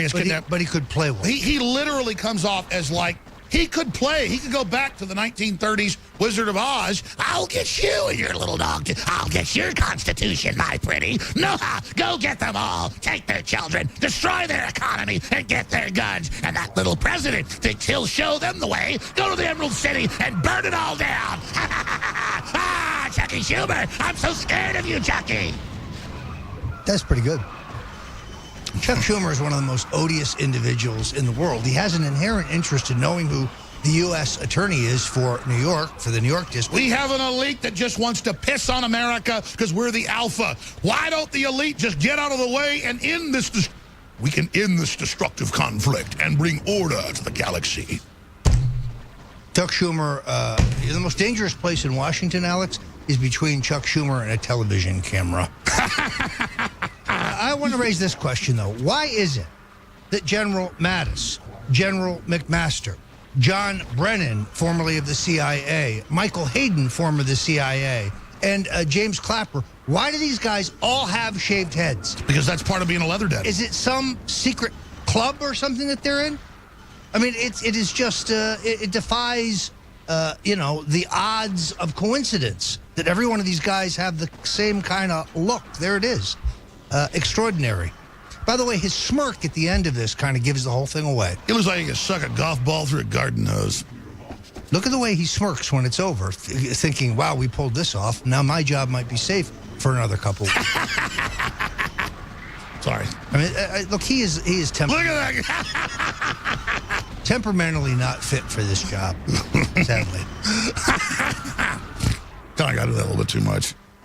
Well, the choice is, I mean, again, these things must be done delicately. The president needs to clean house. Look at this guy. I mean, he needs to clean house. You know, possums like to climb into like dead animals on the side of the road. You know, the left is having a spasm. They're unhinged. They're acting like the president handed Putin the nuclear codes. I mean, well, they're acting like Putin's, because they're the foreign globalists selling the country out, so they have to just then pick Russia and claim, oh, it's a foreign power, because they're the globalist foreign power, and Trump's kicking out the multinational pieces of garbage. This is why I think the Russian collusion issue is going to be critical. This is how you break the back of both the mainstream media that has run with this and the intelligence services which have manufactured it. They have nothing. They have all right, I agree. Zero. I want to come back and ask you the next shoe to drop, because you told me last night, and you said you talk about it on there. I mean, I think there's a good chance they'll bring Trump down. The problem is then that'll cause a civil war. These people are so crazy. They're so full of chutzpah, bravado, false confidence that, I mean, I know they all got Mr. Clean shave. I'm not against people that have shaved heads, but there's a little something going on there. I guess because they put their heads before David Rockefeller died, like in his butt or something. I'm sorry, I'm going to stop. I'm out of control. I'm obviously trying to feed the trolls right now. Roger Stone's with us, another segment that he's going to tape, a powerful piece. Which is going to be Roger Stone Unchained. Just true flow, not an interviewer, but Roger in there absolutely annihilating the globalists. I'm Alex Jones, your host. I'm with the anti-villain Roger Stone over here. That's why they call him a villain, because of the fake news. We've got so much to break down here today. Coming up after Roger leaves us, Globalist Mag claims American Revolution was a mistake. That's a close quote. I saw the Boston Globe a few years ago actually had a debate they hosted about getting rid of the Bill of Rights, Declaration of Independence, and that it was wrong to secede from England. They narrowly voted, though, in the little contest they had to stay in America. So they're patriots, I guess. You just barely want to stay in America. But here it is. We could have been Canada. Was the American Revolution such a good idea? This is what we get from the New Yorker magazine that was saying that they're organizing the overthrow of Trump in Congress bipartisanly. And so because America, it has George Washington standing on top of a pile of chains and skulls, literally saying we're the devil. They're the ones claiming Trump's the enemy because he loves America. They're the anti-Americans, and they project who they are onto us. I just can't handle it anymore. And the coming narrative for the globalists and the two-party duopoly, the political establishment, is Donald Trump is insane. It's not that he's crazy, it's that he has Alzheimer's, and it's in the advanced stages. This is nonsense. This is a lie, but mark my words, this is the new meme of the far left. This is the new meme of those who would essentially just depose him and remove him from power under the 25th Amendment. Every time I've talked to Trump, he brings up something I said on the show or the last thing we talked about a month before. And it's just like, what are you even doing calling up, congratulating me that I got remarried? How'd you even know this? And the media around like, oh, Alex doesn't want Donald Trump. He doesn't want Trump on his show. No, it's the opposite. He's too important. He's too busy. I was like, sir, don't worry about it. He said he'd come on in a few weeks. I said, don't worry about it, sir. And then they turned that into, I don't want Trump, and I like backslapped him. Again, the opposite of reality. He has a phenomenal memory. I've known him for 40 years. I see no evidence whatsoever that he is not as sharp as he has. But Nancy Pelosi thinks Bush is still in office in 3 different interviews, and Maxine Waters thinks Ukraine is part of Russia. So worse than that. Well, it actually is, at least the east of it. It's worse. She thinks Putin invaded Korea. That's correct. Yes. I'm sorry, I'm ranting. Go ahead. No, this is going to be a major drive by the left, Alex. They are going to try to now go for broke. Trump is insane, and he has to be removed. By the way, I forgot to tell them, what's the name of the video? We'll pull it up. The one where they're claiming is he's listening to somebody that he has Alzheimer's. What's the name of the video? Trump Signs of Alzheimer's, I think? Yes, it is out yesterday. So you guys pull it up. We'll play it in the background. Go ahead. Sorry. Now, this is going to be a major thrust. For those who don't know how the 25th Amendment works, if a majority of the Trump cabinet and the vice president determine that the president does not have the mental capacity to carry out the duties of the job, he's removed.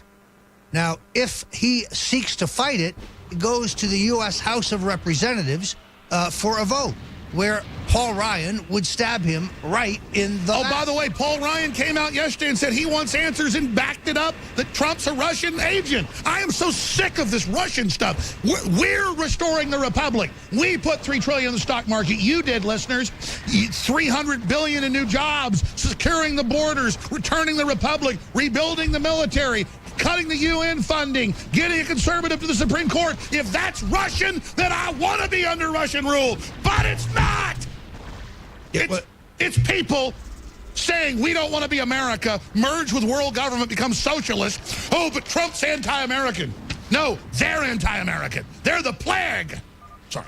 In the 1950s, they accused us, conservatives, of red baiting, of demagoguery, and it was true. They were horrible anti-American filth, beavering away like termites. But now it's a complete role reversal. Now, but they weren't Russians; they were commies. Exactly. And anyone who isn't for war over Syria with the Russians is now a Russian agent, a traitor to the United States. The liberal New York garbage system took over Russia and turned it into that and has been trying to do us the whole time. It wasn't the Russians. The globalists captured Russia and used it as a tool to run around murdering everybody. Can't we see? And they want full control of this country. You saw the left whining about the blacklist of the 1930s and again in the 50s forever. Now their blacklist that includes people like Alex Jones and other patriots. It's a real blacklist. It's a blacklist, which is based on circumventing the First Amendment and a free press in this. Let's just tell Soros, Brock, and all of them, we're beating you. You'll never defeat America. You'll never mount our head on the wall. Roger, join me. America will defeat you. Join me in this. Come on, Roger. All right. There you go. David Brock, this is just for you. Yeah. We're having a good time here today. You'll never defeat America.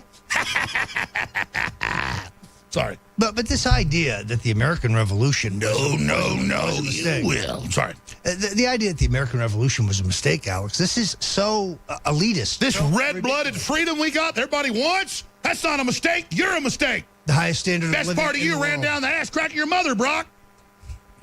Sorry, go ahead. Look. All right, I'm out of control. I apologize to Christian stations. I'm going to control myself because this country is in total war, and I'm sick of it. Go ahead. Look, nobody's taken more of the brunt of this than I have. Look, I cannot wait to confront that preening, whining, pain in the ass Adam Schiff. This guy is the worst stiff I've ever seen. He makes George Bush look like a party animal. I mean, if you watch the guy, he is oozing insincerity. And in March, he said that he had seen conclusive evidence of Russian hacking, a Russian interference in the election. And then in April, he said to Real Clear Politics, he had seen no evidence of Russian collusion. I saw conclusive. Schiff, what is it? I saw conclusive proof that this guy's so full of Schiff, his eyes are brown. I was about to say, he is full of Schiff. Indeed. You have done well, Stone. Why do I feel so fired up right now? Look, I have to assume the Democrats are afraid to face me. They keep saying they want me to testify, but there's no invitation.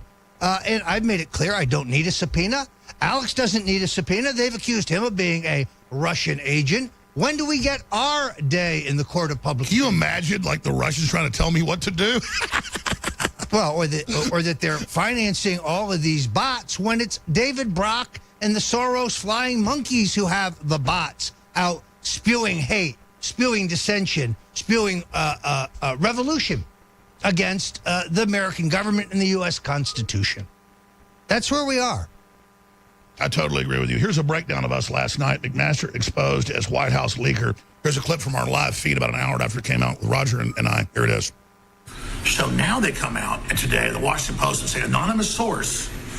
They didn't say an anonymous source, says that Donald Trump's a good president or something. It's an anonymous source. He's in the meeting, and he starts giving him secrets about Al-Qaeda and ISIS in Syria. First off, we've been working with the Russians for 4 or 5 years, 3 years intensely to take out ISIS and Al-Qaeda. That's on the news.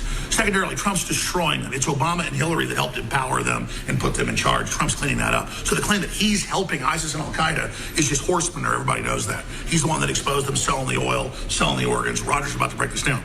So I just had the instinct. I said, there's only 3 Americans in the room. And they're saying we won't say who else was in the room except for the 2 Russians. There's 5 people in the room, including the president. Who has the history of doing it? We've been fingering McMaster as even worse. Who has the motive? Who has the motive? He's about to be removed. McMaster's about to be removed. So now he's the savior from his own leak to the Washington Post that's incredibly corrupt with Jeff Bezos and run by deep state. He comes out. He then says, oh, the president didn't do this. I was there. It's made up. this is perfect to make him look into the president, but I think Trump will see through it. I made phone calls to high-level folks. They said, that's the thinking right now. Then I met Roger about an hour ago for dinner. He said, I'm on the phone with the New York Times, other sources.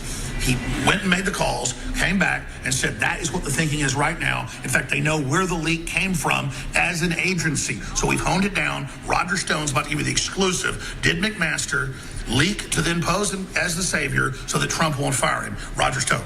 Alex Jones is essentially correct. First of all, it's important the American people know that this is completely false. Donald Trump did not divulge classified information to the Russians. If he spoke about the efforts by ISIS to use personal computers as bombs and get them onto airplanes, there would nothing be inappropriate about that. You can read about that in the newspapers. 6 months ago. We know that the leak came out of NSA. And by process of elimination and looking at everyone who was in the room, there's only one man who has a motive. This is designed to make Mr. McMaster, General McMaster, indispensable and to stop the effort to remove him from his current job, kick him over to the Pentagon, and give him the fourth star. Interestingly enough, the military types don't want him at the Pentagon. I think the president, in his wisdom, will see through this. And it's time to send Mr. McMaster, General McMaster, packing. All right, and that's just part of it. We should recap here, Roger, and then come back to one more segment, and Dr. Group's coming in here about what happened. This laptop with bombs inside of it that was already in the news. This is totally made up. For me, it's just crazy that they would be this brazen.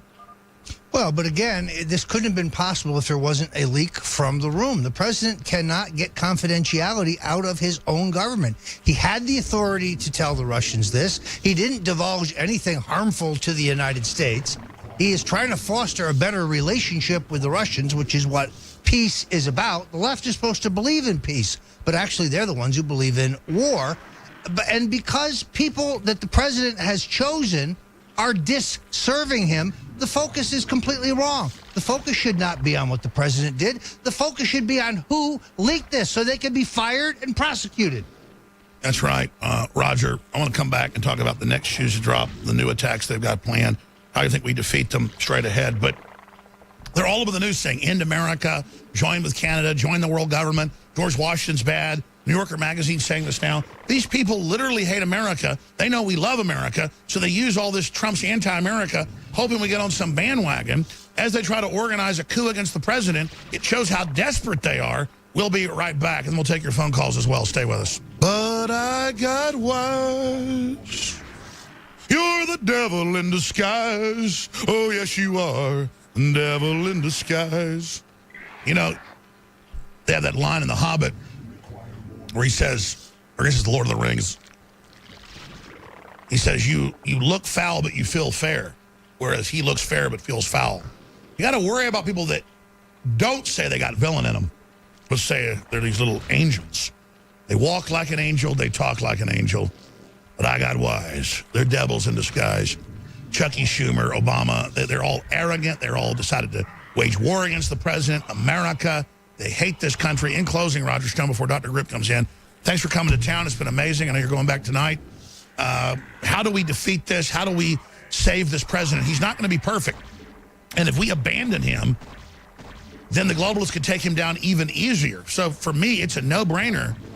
This guy's under attack because he's so real. And if we're idiots and don't back him to the hilt, then we deserve what we get.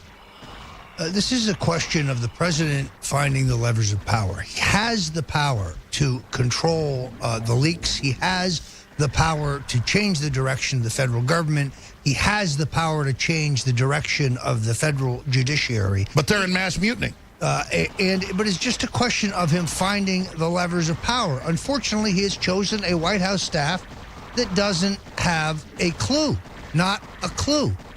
And until he can get control of his own government and oust the Obama holdover appointees who are leaking like a sieve. And isn't that paradoxical, though? He's doing a great job on his policies, but then he's doing horrible in who he brought in. Why? Well, the people who are in charge of carrying out those policies essentially refused to do so because they were appointed by Barack Obama.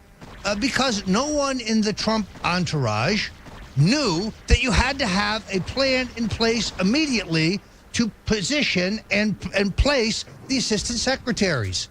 You couldn't expect Trump to know this. He is not a veteran Washington politician. Well, I studied it. I know that. It's a shame he didn't choose a chief of staff who knew it, because this is the logjam. This is why we're having the leaks, because we don't have a Trump administration. We still have the Obama administration. We need to start prosecuting those deputy secretaries. Well, what we really need to do, if we're going to prosecute, if we want to send a signal to the base, if you want to send a signal to the American people... Lock her up. Yes, absolutely. They need to impanel a grand jury and bring Bill and Hillary and Chelsea... If anybody ever needed to go to prison from politics, it's that sickening, ugly, twisted, arrogant, entitled couple. Indeed. And, if you could go to chargehillaryclinton.com, if you want to sign the petition that we're going to send to the president, telling him to order the attorney general to impanel this grand jury and do what the president pledged to do in the campaign. And by the way, that is a good-looking pinstripe suit. Why, thank you very much. And, of course, you pointed out, I should for them, the media's been saying you dress like the Riddler. He has patches on, little question marks. That's the Joker, actually. Yeah, exactly. I dress like the Joker, not the Riddler. How insulting. That's really insulting. Well, let's just be honest. What is my style? Kind of German farmhand. This is just some guy going to Baptist church on Sunday. This is a pure Austin. You got the Austin, Texas thing going on. Well, I got a 20-inch neck, so you got a big neck too. It's hard to get the tie around the neck. Hey, you know what works for me? It would not necessarily work for you. If you dress like this, you'd look ridiculous. That's Joker purple, though. It is. That's why I wore it. So I'm guessing. I know you've read the article. It said you're the Riddler. When I was at the Nixon Library commencement dinner, I sat next to Cesar Romero, and I couldn't think of anything to say. So I said to him, Mr. Romero, you are the greatest Joker of all time. I mean, Jack Nicholson, he was terrible. These other guys, they couldn't hold a candle to you. And he said, son, people tell me that every single day. He was a great man, Cesar Romero, a conservative Republican, a true believing patriot, and one of the biggest movie stars of the 1930s. Absolutely. All right. I'm going to come back and get into the waterfront here. It's just, for me, I got really angry earlier, then I got in a good mood. Tends to go that way. Just that it's all over the news that he talked about the laptop bombs. That was all over the news. He's the president. He's allowed to do that. He released it 2 months ago when he was allowed to. When they were pointing out, you got this Navy SEAL killed, this horrible traitor. No, we got intel on their next plans, on their bomb-making factories. And now it's been confirmed that they've been trying to do that. It's in ISIS training videos. It's in ISIS training videos. It's in hundreds of news articles. He talks about it with the Russians, and he's a traitor. The Washington Post should get in big trouble with some cultural agency. They should pay for what they've done. There he is, Cesar Romero. I mean, seriously, it's just the arrogance. Well, but in this particular case, the president was already angry at the Washington Post. Now I guarantee you he is furious. They were the worst in the election in terms of... The Washington Post, I don't mean to be gross, but they're like monkeys at the zoo that just grab stuff and throw it. I mean, they are just making stuff up. Roger Stone, StoneColdTruth.com, Alex Jones with Infowars.com. Stay with us. I got a PJW piece coming up at the start of this segment. Stay with us. Nazi. And look at these courageous anti-fascists. What's his sign say? Must be something horrible, right? A swastika? Gas the Jews? Heil Hitler? The right to openly discuss ideas must be defended. All right, turns out you guys are behaving like actual Nazis. Yeah, little tip, fellas. The good guys don't normally wear black masks covering their faces. Have you noticed that our caps have actually got little pictures of skulls on them? I don't. Hans, are we the baddies?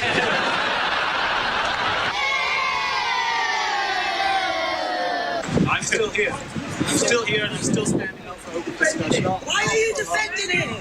No Nazis! No Nazis! Anyone you! You're for anyone you! No platform for racism, no platform for homophobia. This is our borough.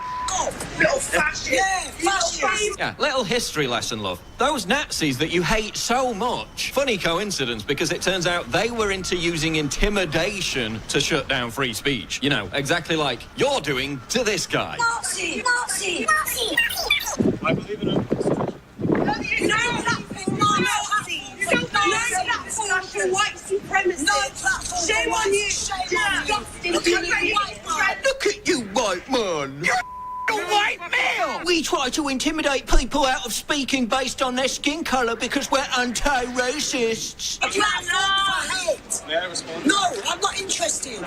I believe in open I don't care what you believe. I believe in non-Nazis. I don't care what you believe. I'm just going to keep repeating the word Nazi over and over again because I'm functionally retarded and don't have an actual argument. Nazi. Everyone just cover him. Just cover him. Everyone just cover him, then we won't have to collectively activate our 6 brain cells to have an actual discussion. Hey, where the hell did Jeremy Corbyn come from? You better go. You better go.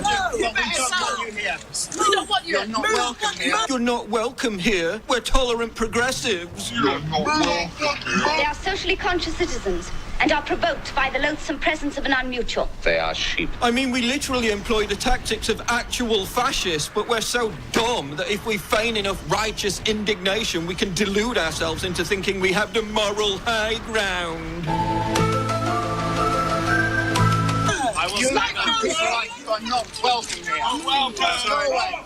Go away. Excuse me. Excuse me. Go away. Excuse me. Go away. Go away. Go away. Go away.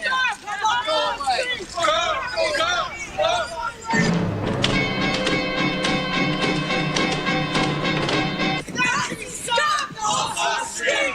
Nazi scum off our street. Nazi scum off our street. Nazi scum off our streets! Nazi scum off our streets! Yeah, if that actually happened, the guy with the sign would be the only person left on the frigging street, because you're the actual Nazis. Nazi. Are we the baddies? Now, if you're a radio listener, and we'll put the YouTube video up on screen so I can tell radio listeners how they can find it, and you just heard that. It's powerful, but not as powerful as actually seeing it. You've got a polite, nice man standing on a street in London, close to Downing Street, where people like to protest, holding up a sign saying that we should support the right of free speech. And people come over and actually start assaulting him, screaming, Nazi scum, no, we don't allow free speech. And I've been close to 10 Downing Street, also, though, by Parliament. The left doesn't let you protest or demonstrate or even hold up newspaper articles. They run things. They're the god. They're the boss. And now they're not the left. These are like brainwashed people that are delusional and believe they're the savior. They're the good guys. And then at the end, they actually start assaulting him and grab his sign away, and the police are all around and allow it. And I have stacks of news articles where Muslims in the UK sexually assault women, and the police covered it up. In some cases, little girls by the thousands per town, it's come out. And then they just say, none of this is happening. It doesn't exist. Muslims never rape anybody. Muslims never kill anybody. Muslims never run over anybody.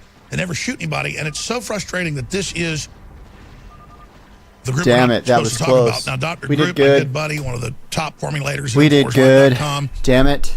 is with us to announce the big launch of an amazing new product today that will also intersperse with the news here, and how much heavy metals there are, how many toxins out there, and things that are known to help detoxify the body. But we're going to cover the waterfront here politically, what's happening with Trump. The new product is Z-Shield, toxic metal and chemical support defense.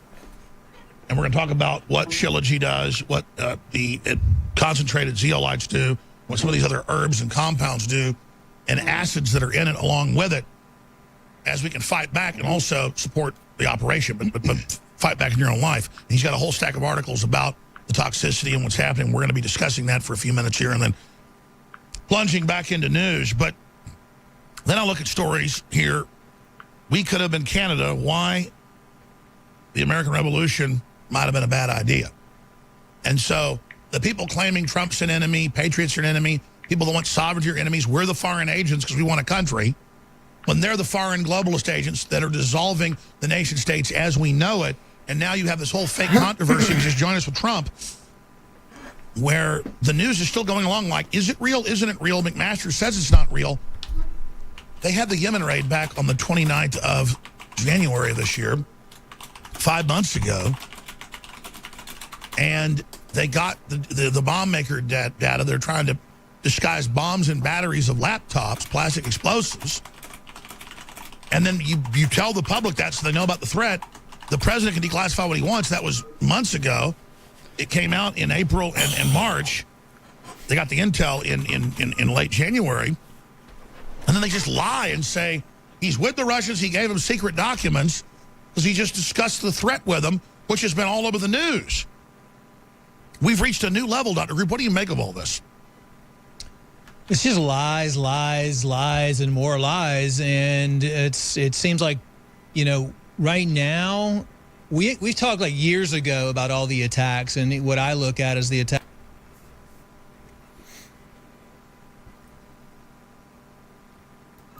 Here we are, Tuesday, already the 16th day of May 2017, and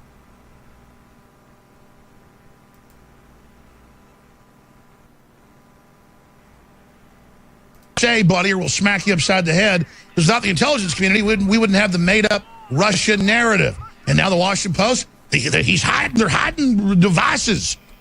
I mean, I'm expecting they're going to claim that Trump's actually, wearing a Russian bug, down his throat or something. That's all made up baloney. And they never get in trouble. There's no consequences to any of this lying. Here's Chucky Schumer. You take on the... Senator, do you have some proof of Russian hacking so you could produce it if you have some? Why is Schumer not in Hollywood? He would be the ultimate psychopath, villain, child molester, kidnapper in Hollywood. I'm not saying he's a child molester. I'm not saying he's a kidnapper. But he could play one. He literally comes off as like, he could play. He could go back to the 1930s Wizard of Oz. I'll get you and your little dog. I'll get your Constitution, my pretty. No, go get them all. Take their children, destroy their economy, and get their guns. And that little president thinks he'll show them the way.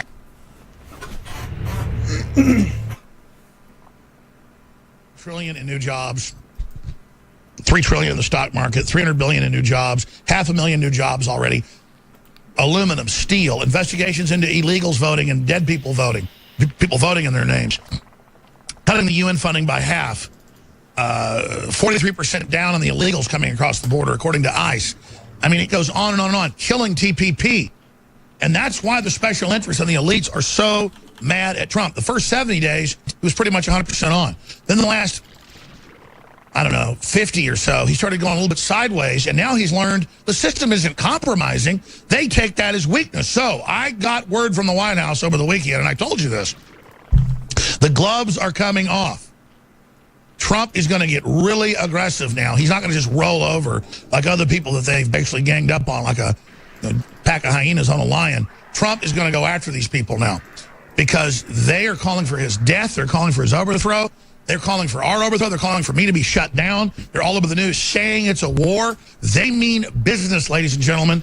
And so all of us have to go into high gear now to defend this republic. Now, I know Pachenik has been supportive of Trump, pointed out that a lot of the patriots and intelligence agencies actually helped Trump get in, but they didn't vote to get neocons in.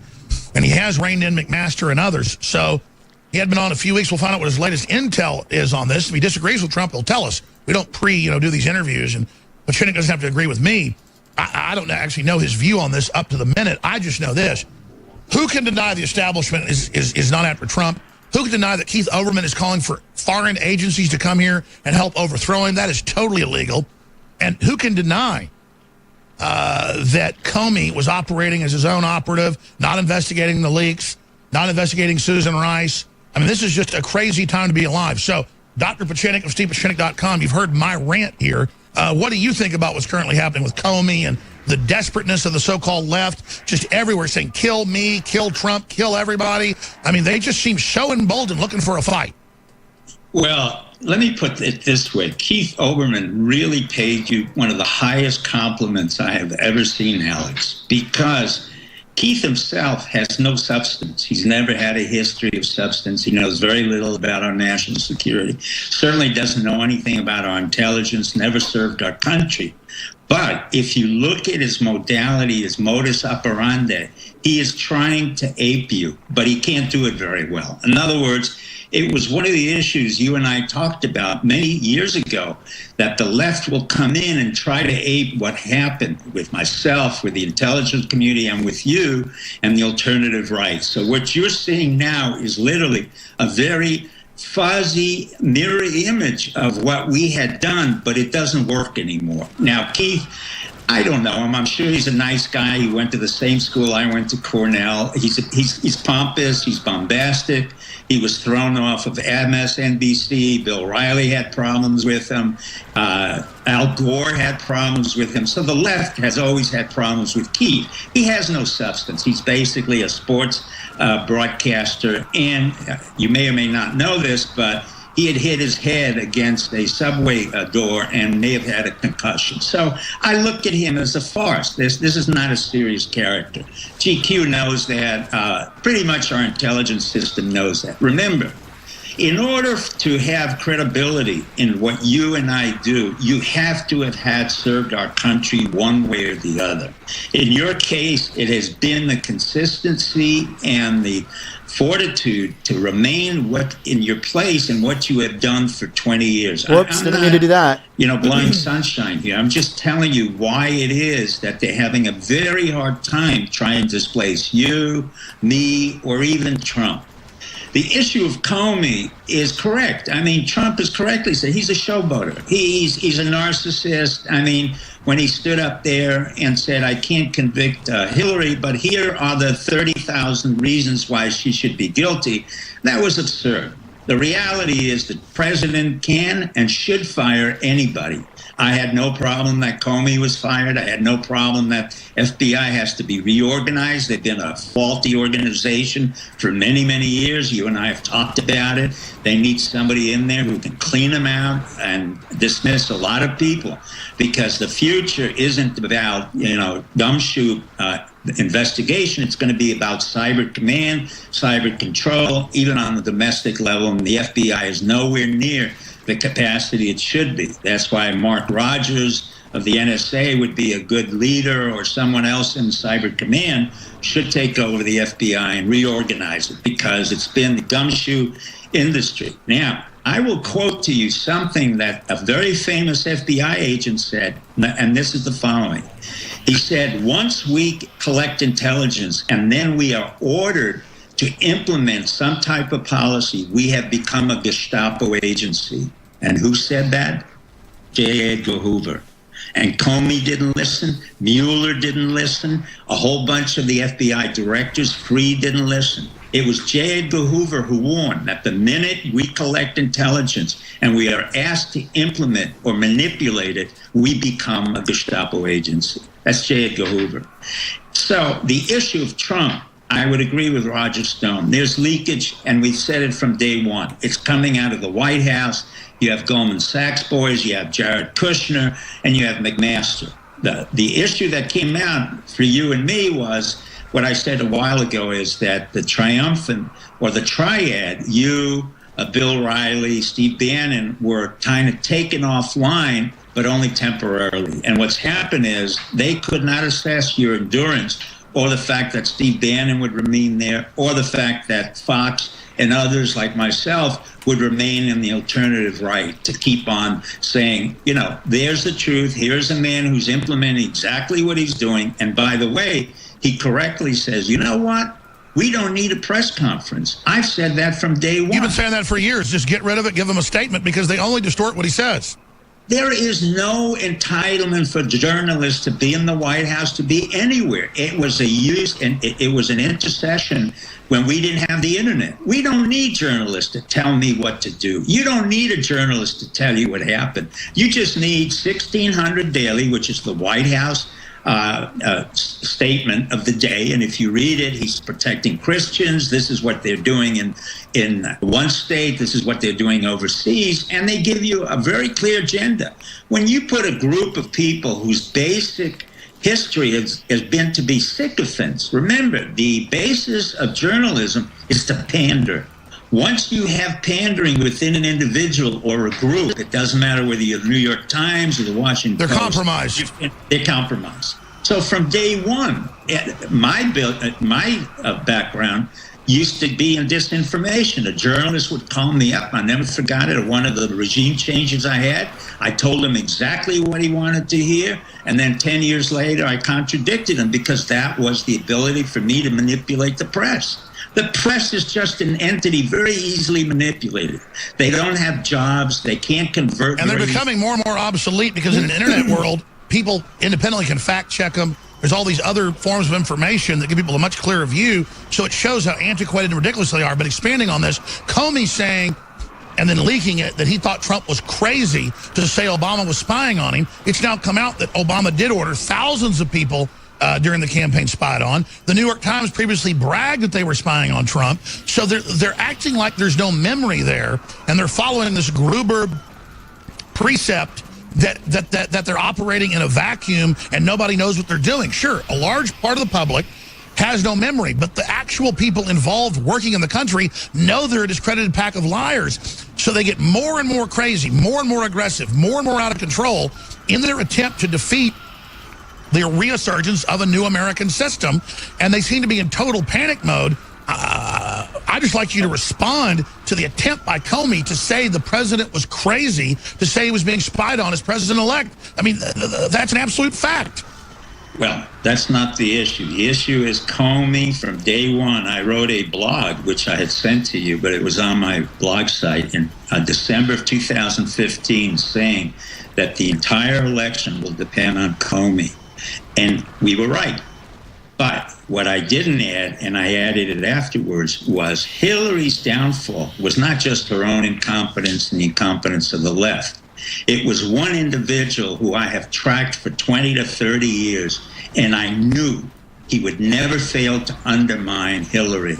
And that individual is named Bill Clinton. Oh, yeah. The day he walked over to Loretta Lynch, I said, right on, brother. You just screwed your wife for the 30th time in your entire career. The minute he walked into Loretta Lynch, I knew Comey would have to address this issue because that was his boss. And you and I talked about it. I said, she will go down. Comey will go down. The Clintons will go down. That was the key moment I was waiting for. Sure, so let's expand on this. Why do you think, that, as you said this basically, that Trump's right to do this? The Democrats all want him fired. He shows he does weird things.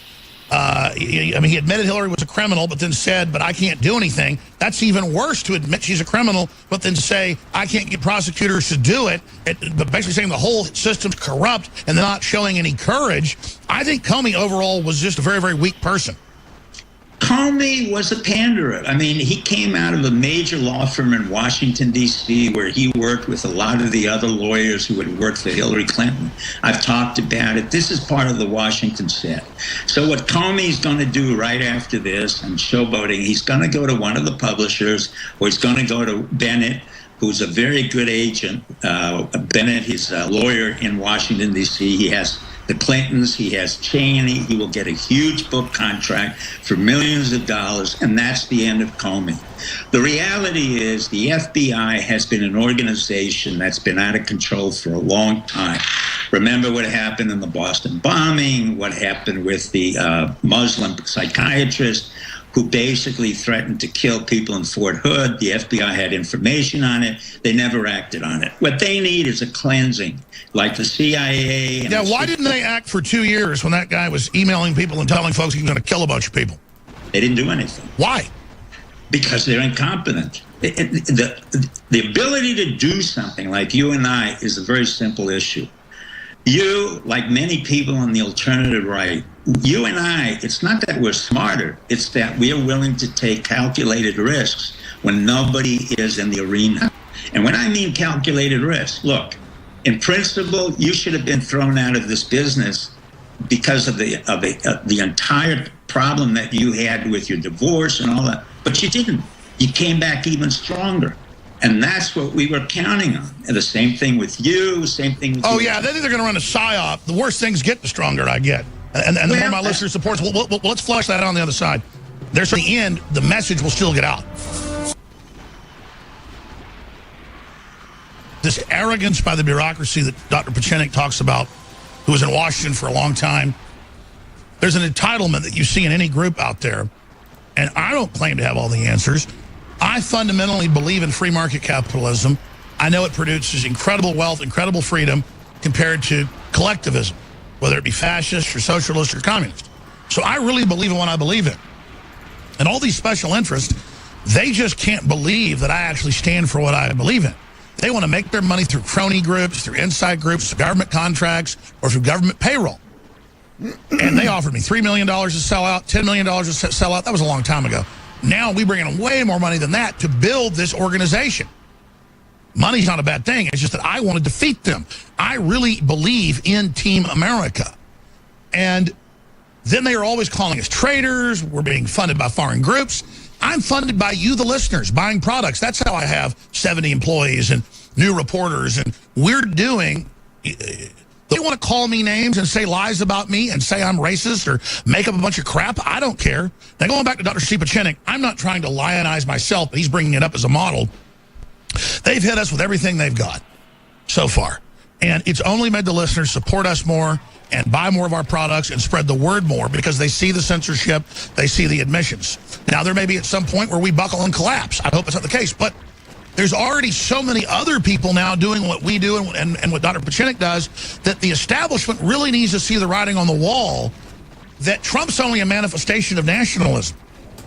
And I don't really see where they're going to put the genie back in the bottle. And I'm not trying to give people a pep talk here. I really, truly have studied history, and I've studied the current trends, and I believe if our listeners just continue to take action, and continue to spread the word, and continue to work hard and promote basic common sense worldwide, we are going to enter a golden era of human productivity in the future. If we don't, though, we're going to enter a new dark age. Dr. Pachinik, what do you think? And other comments about Trump so far? Because I know he did pretty good for a while, kind of went sideways, you got concerned. Sounds like you think he's getting back on track. That's what I've heard from the White House, is that he's going to really get back on track now.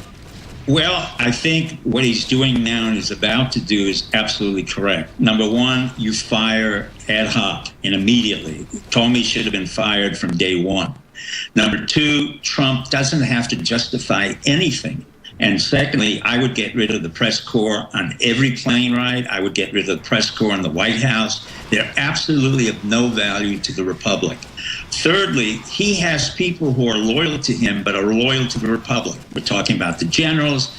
We're talking about the intelligence industry. Now, he has to start putting into place the infrastructure issue. One of the things that I'm most concerned about, even though our economy went up, is that we don't stagnate on growth. We have to have a greater growth than 2% GDP. And one of the reasons for that is that it will justify the Trump approach to the Republic. And once we can grow even more so than Europe, which is going to fail now because of Macron, who's a young kid. They want this young kid who's been in politics and basically is a Euro specialist. They're not going to go anywhere. So America becomes even more powerful. We don't have to get into conflict with North Korea. Well, stay there and break that down. But since you mentioned that, and I totally agree, Trump's trying to boost the economy while all these other influences show it going down. So we're really in a flux right now where everybody should be rooting for the economy, but they're not. You agree with that statement? Yeah, basically, I think Trump has to keep his eye on the ball. The ball is the infrastructure. That's why he's brought in Mnuchin. That's why he's been brought in Ross. That's why he's been in. That's what he keeps telling reporters. He keeps saying, listen, it's the economy. Stay there. I want to come back there and ask you what, but also about Macron, because it's pretty much admitted in the news that he's been compromised since a very young age. And there's reports about sex operative stuff, that we may have a true Manchurian candidate as the new French president. We'll be right back, with his so phony. He's so full of garbage. And then I look at the horrible establishment trying to stall our economy. And if we don't get it going, we're in so much trouble. All the economists admit. And then they're rooting against our own economy. I'm not sure. And they're just so bad. It's like, how did we get such a group of bad people in both parties in control of this country? We got a psychiatrist here that's worked in the government for decades and knows this. I mean, I know you got a lot to cover on the economy and other stuff in closing, Dr. Pachinik, stevepachinik.com, but just humor me for a minute. Because I'm not billing that we're the good guys either. I'm not perfect, but I'm not out to get the country. What is wrong with these people?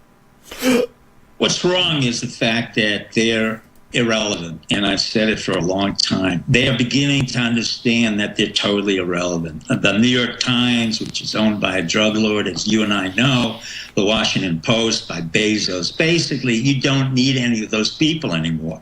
You anticipated, along with others, that we would be on the internet. What happened is you had what we call first advantage. And the minute you got out there, the people who had no idea what was going on, they'd be on the internet. What happened years later, oh my God, this guy, Alex Jones, has really understood the new communication pattern, which is about binary numbers, 1 and 0.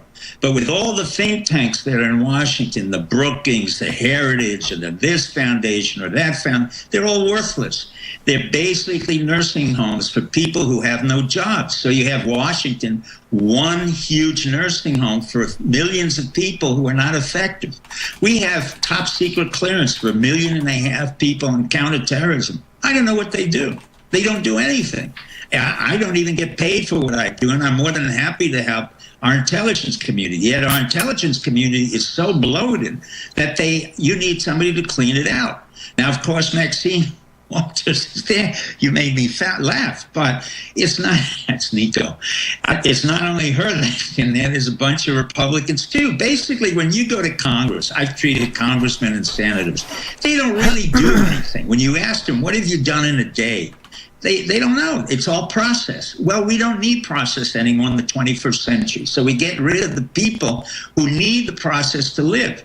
Trump does not need process. You do not need process. I do not need process. The reason why Trump doesn't need process is because he fires and hires in seconds. But he builds an asset, whether it's a hotel, whether it's a building, whether it's a golf club, or whether it's the economy in the Americas, he's building an asset.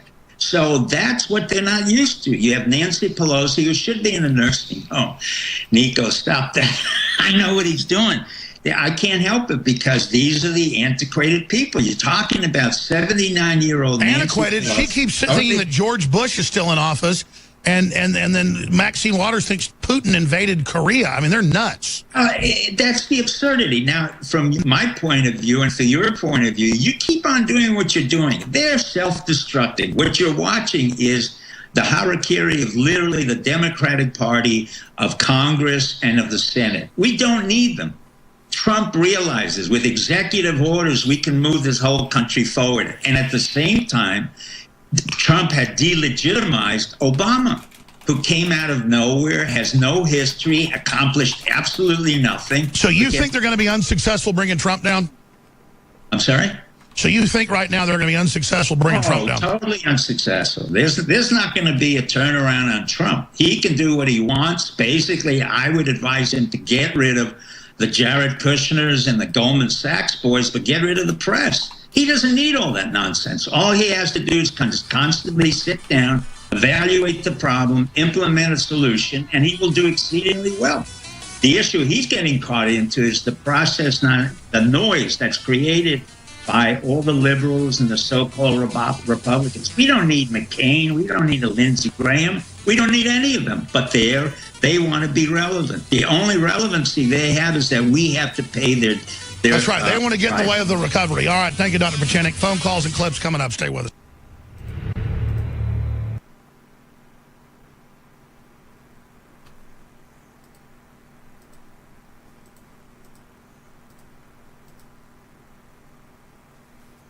True God of the universe, whose name is above every name. Champions for Christ. He testified to the greatest pieces of literature in the history of mankind because of the power contained within the words of this book. You are living witness of the gospel message of faith, hope, and love. Even the most remote areas of India, and especially Africa, have heard of him. Jesus Christ has been preached in and is believed on in all nations of the world. Our God is not like their God. This has been Daria for Infowars.com.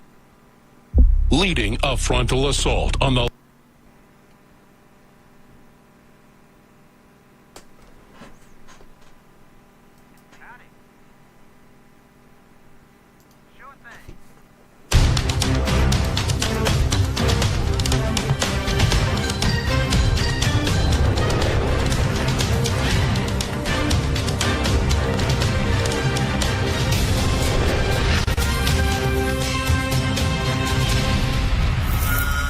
Welcome to the InfoWars Nightly News. I'm David Knight, and it's Tuesday, May 16th, 2017. Here are top stories. Tonight, the Clinton body count resurfaces as a private investigator discovers evidence that Seth Rich had contact with WikiLeaks prior to his murder. Meanwhile, the FBI and D.C. police continue to insist that it was a robbery gone bad. Then, cancer patients across the country are claiming that Roundup is the cause of their disease. So Monsanto responds by hiring an army of trolls to silence dissent on the internet. Maybe. That's up next on the InfoWars Nightly News.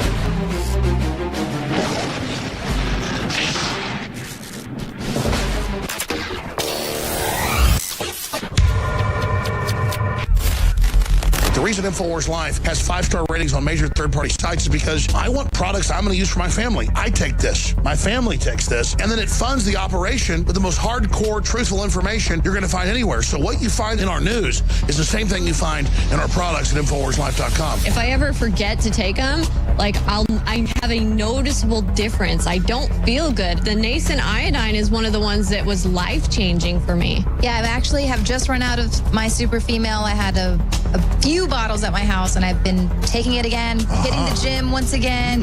Very exciting, feeling great, looking good. So, and I know my hair is luxurious once again. So obviously the super female is amazing. I love it. Nascent iodine is essential. Survival Shield X2. If there's one product that I would say is life-changing that I would suggest, it's Nascent iodine Survival Shield X2. It's got a 5-star rating. It's a win-win. InfoWarsLife.com.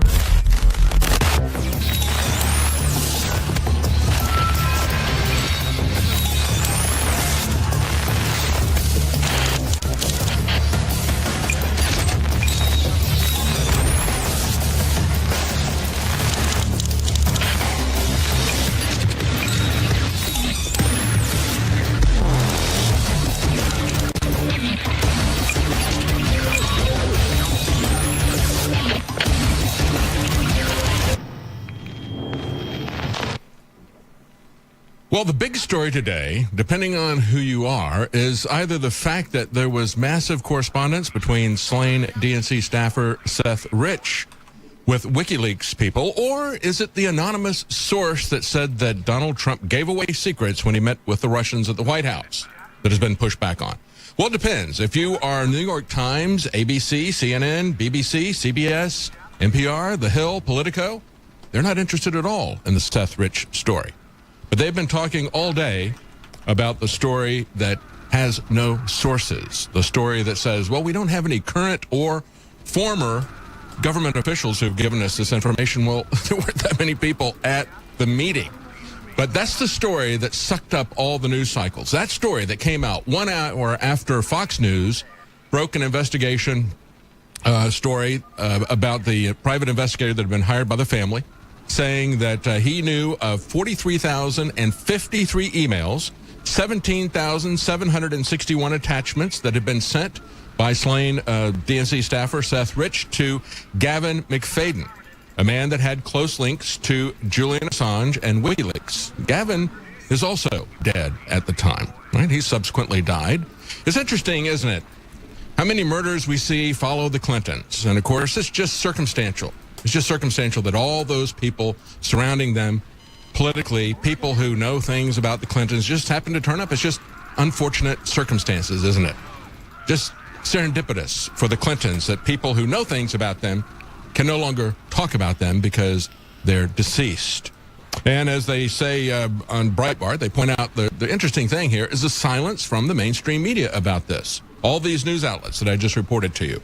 And the few that have covered it, like the Washington Post, as I point out, they waited 24 hours to publish anything about this. And then what they did was they published the family pushing back and saying, this is untrue. Or NBC that did cover it. They said DNC staffer's murder draws fresh conspiracy theories.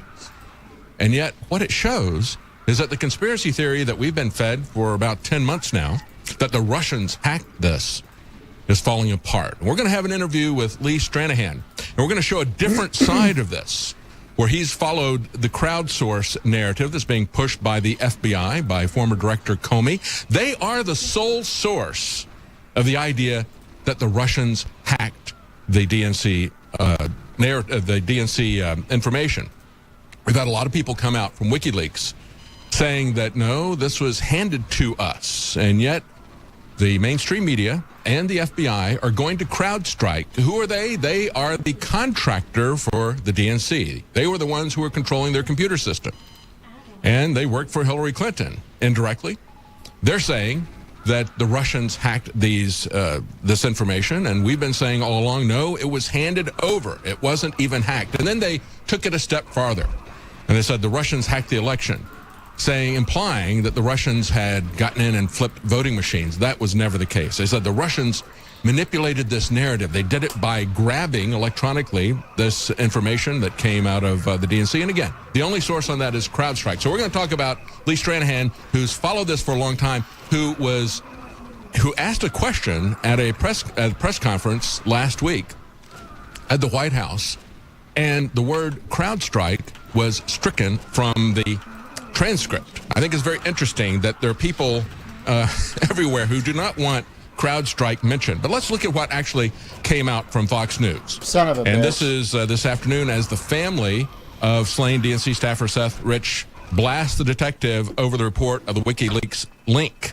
The family said that Ron Wheeler, a retired Washington homicide detective and Fox News contributor investigating the case on behalf of the family, said that he was stepping over the line. They said, we don't want this to become a conspiracy theory. They said this is unsubstantiated. And what he tweeted out was, he said, my investigation up to this point shows there was some degree of email exchange between Seth Rich and WikiLeaks. It was very specific about the number of emails, the number of attachments, and so forth. But the family is pushing back on this. And I have to ask, if this was your son who was killed, would you not want to explore every avenue of investigation? We've said this before. What is a conspiracy theory? Well, a conspiracy theory, and of course, conspiracy charges are some of the most frequently leveled charges in a criminal investigation. All that means is that more than one person was involved in a crime. But when you're looking at a crime, what do? You always come up with theories, and then you test those theories against the facts. They're saying, we don't want to hear anything about this. They say those interested in pushing conspiracy theories will stop at nothing to do so. However, an FBI forensic report of Rich's computer, generated within 96 hours after Rich's murder, showed that he made contact with WikiLeaks through Gavin McFadden, a now deceased American investigative reporter and documentary filmmaker and director of WikiLeaks, who was living in London at the time. So now we have FBI forensic report within 96 hours, this is Fox News reporting this, that shows that these communications were taking place. A massive amount of information was being sent from Seth Rich to them. And the federal investigator who wishes to remain anonymous, said, I have seen and read the emails between Seth Rich and WikiLeaks. He said the emails are in the possession of the FBI, while the stalled case is in the hands of the Washington Police Department. So the FBI doesn't want to investigate. The D.C. police don't want to investigate. And the family doesn't seem to want to know if the trail is going to lead to somebody that they'd like. I would want to know, regardless of where this trail leads, if it was my son. The investigator who had been hired by the family and who is a contributor to Fox News, Wheeler, said, I do believe that the answers to who murdered Seth Rich sit on his computer on a shelf at the D.C. police or the FBI headquarters. And again, the federal investigator was the one who came up with that exact number of emails and federal attachments, very specific, 44,053 emails. And they point out that it was just 12 days after Rich was killed when WikiLeaks published the DNC emails that appeared to show top party officials were conspiring. There's that word again, conspiring. Yes, they were conspiring to stop Senator Bernie Sanders of Vermont from becoming the party's presidential nominee. And remember, we had WikiLeaks at the time come out and offer a $20,000 reward for information about the murder of Seth Rich. When Julian Assange was being interviewed, he said, we are very concerned. People are putting their lives on the line all the time. He said, look at the DNC staffer, Seth Rich, who was probably going to end it. I need to... Wait a minute, are you saying? I need to fix some settings. I'm going to bed. I need to get rid of some of the settings that I have for NVIDIA. Maybe uninstall it. I don't fucking know. Alright guys, thanks for watching. Have a wonderful night. I will see you again tomorrow. Good night. Peace.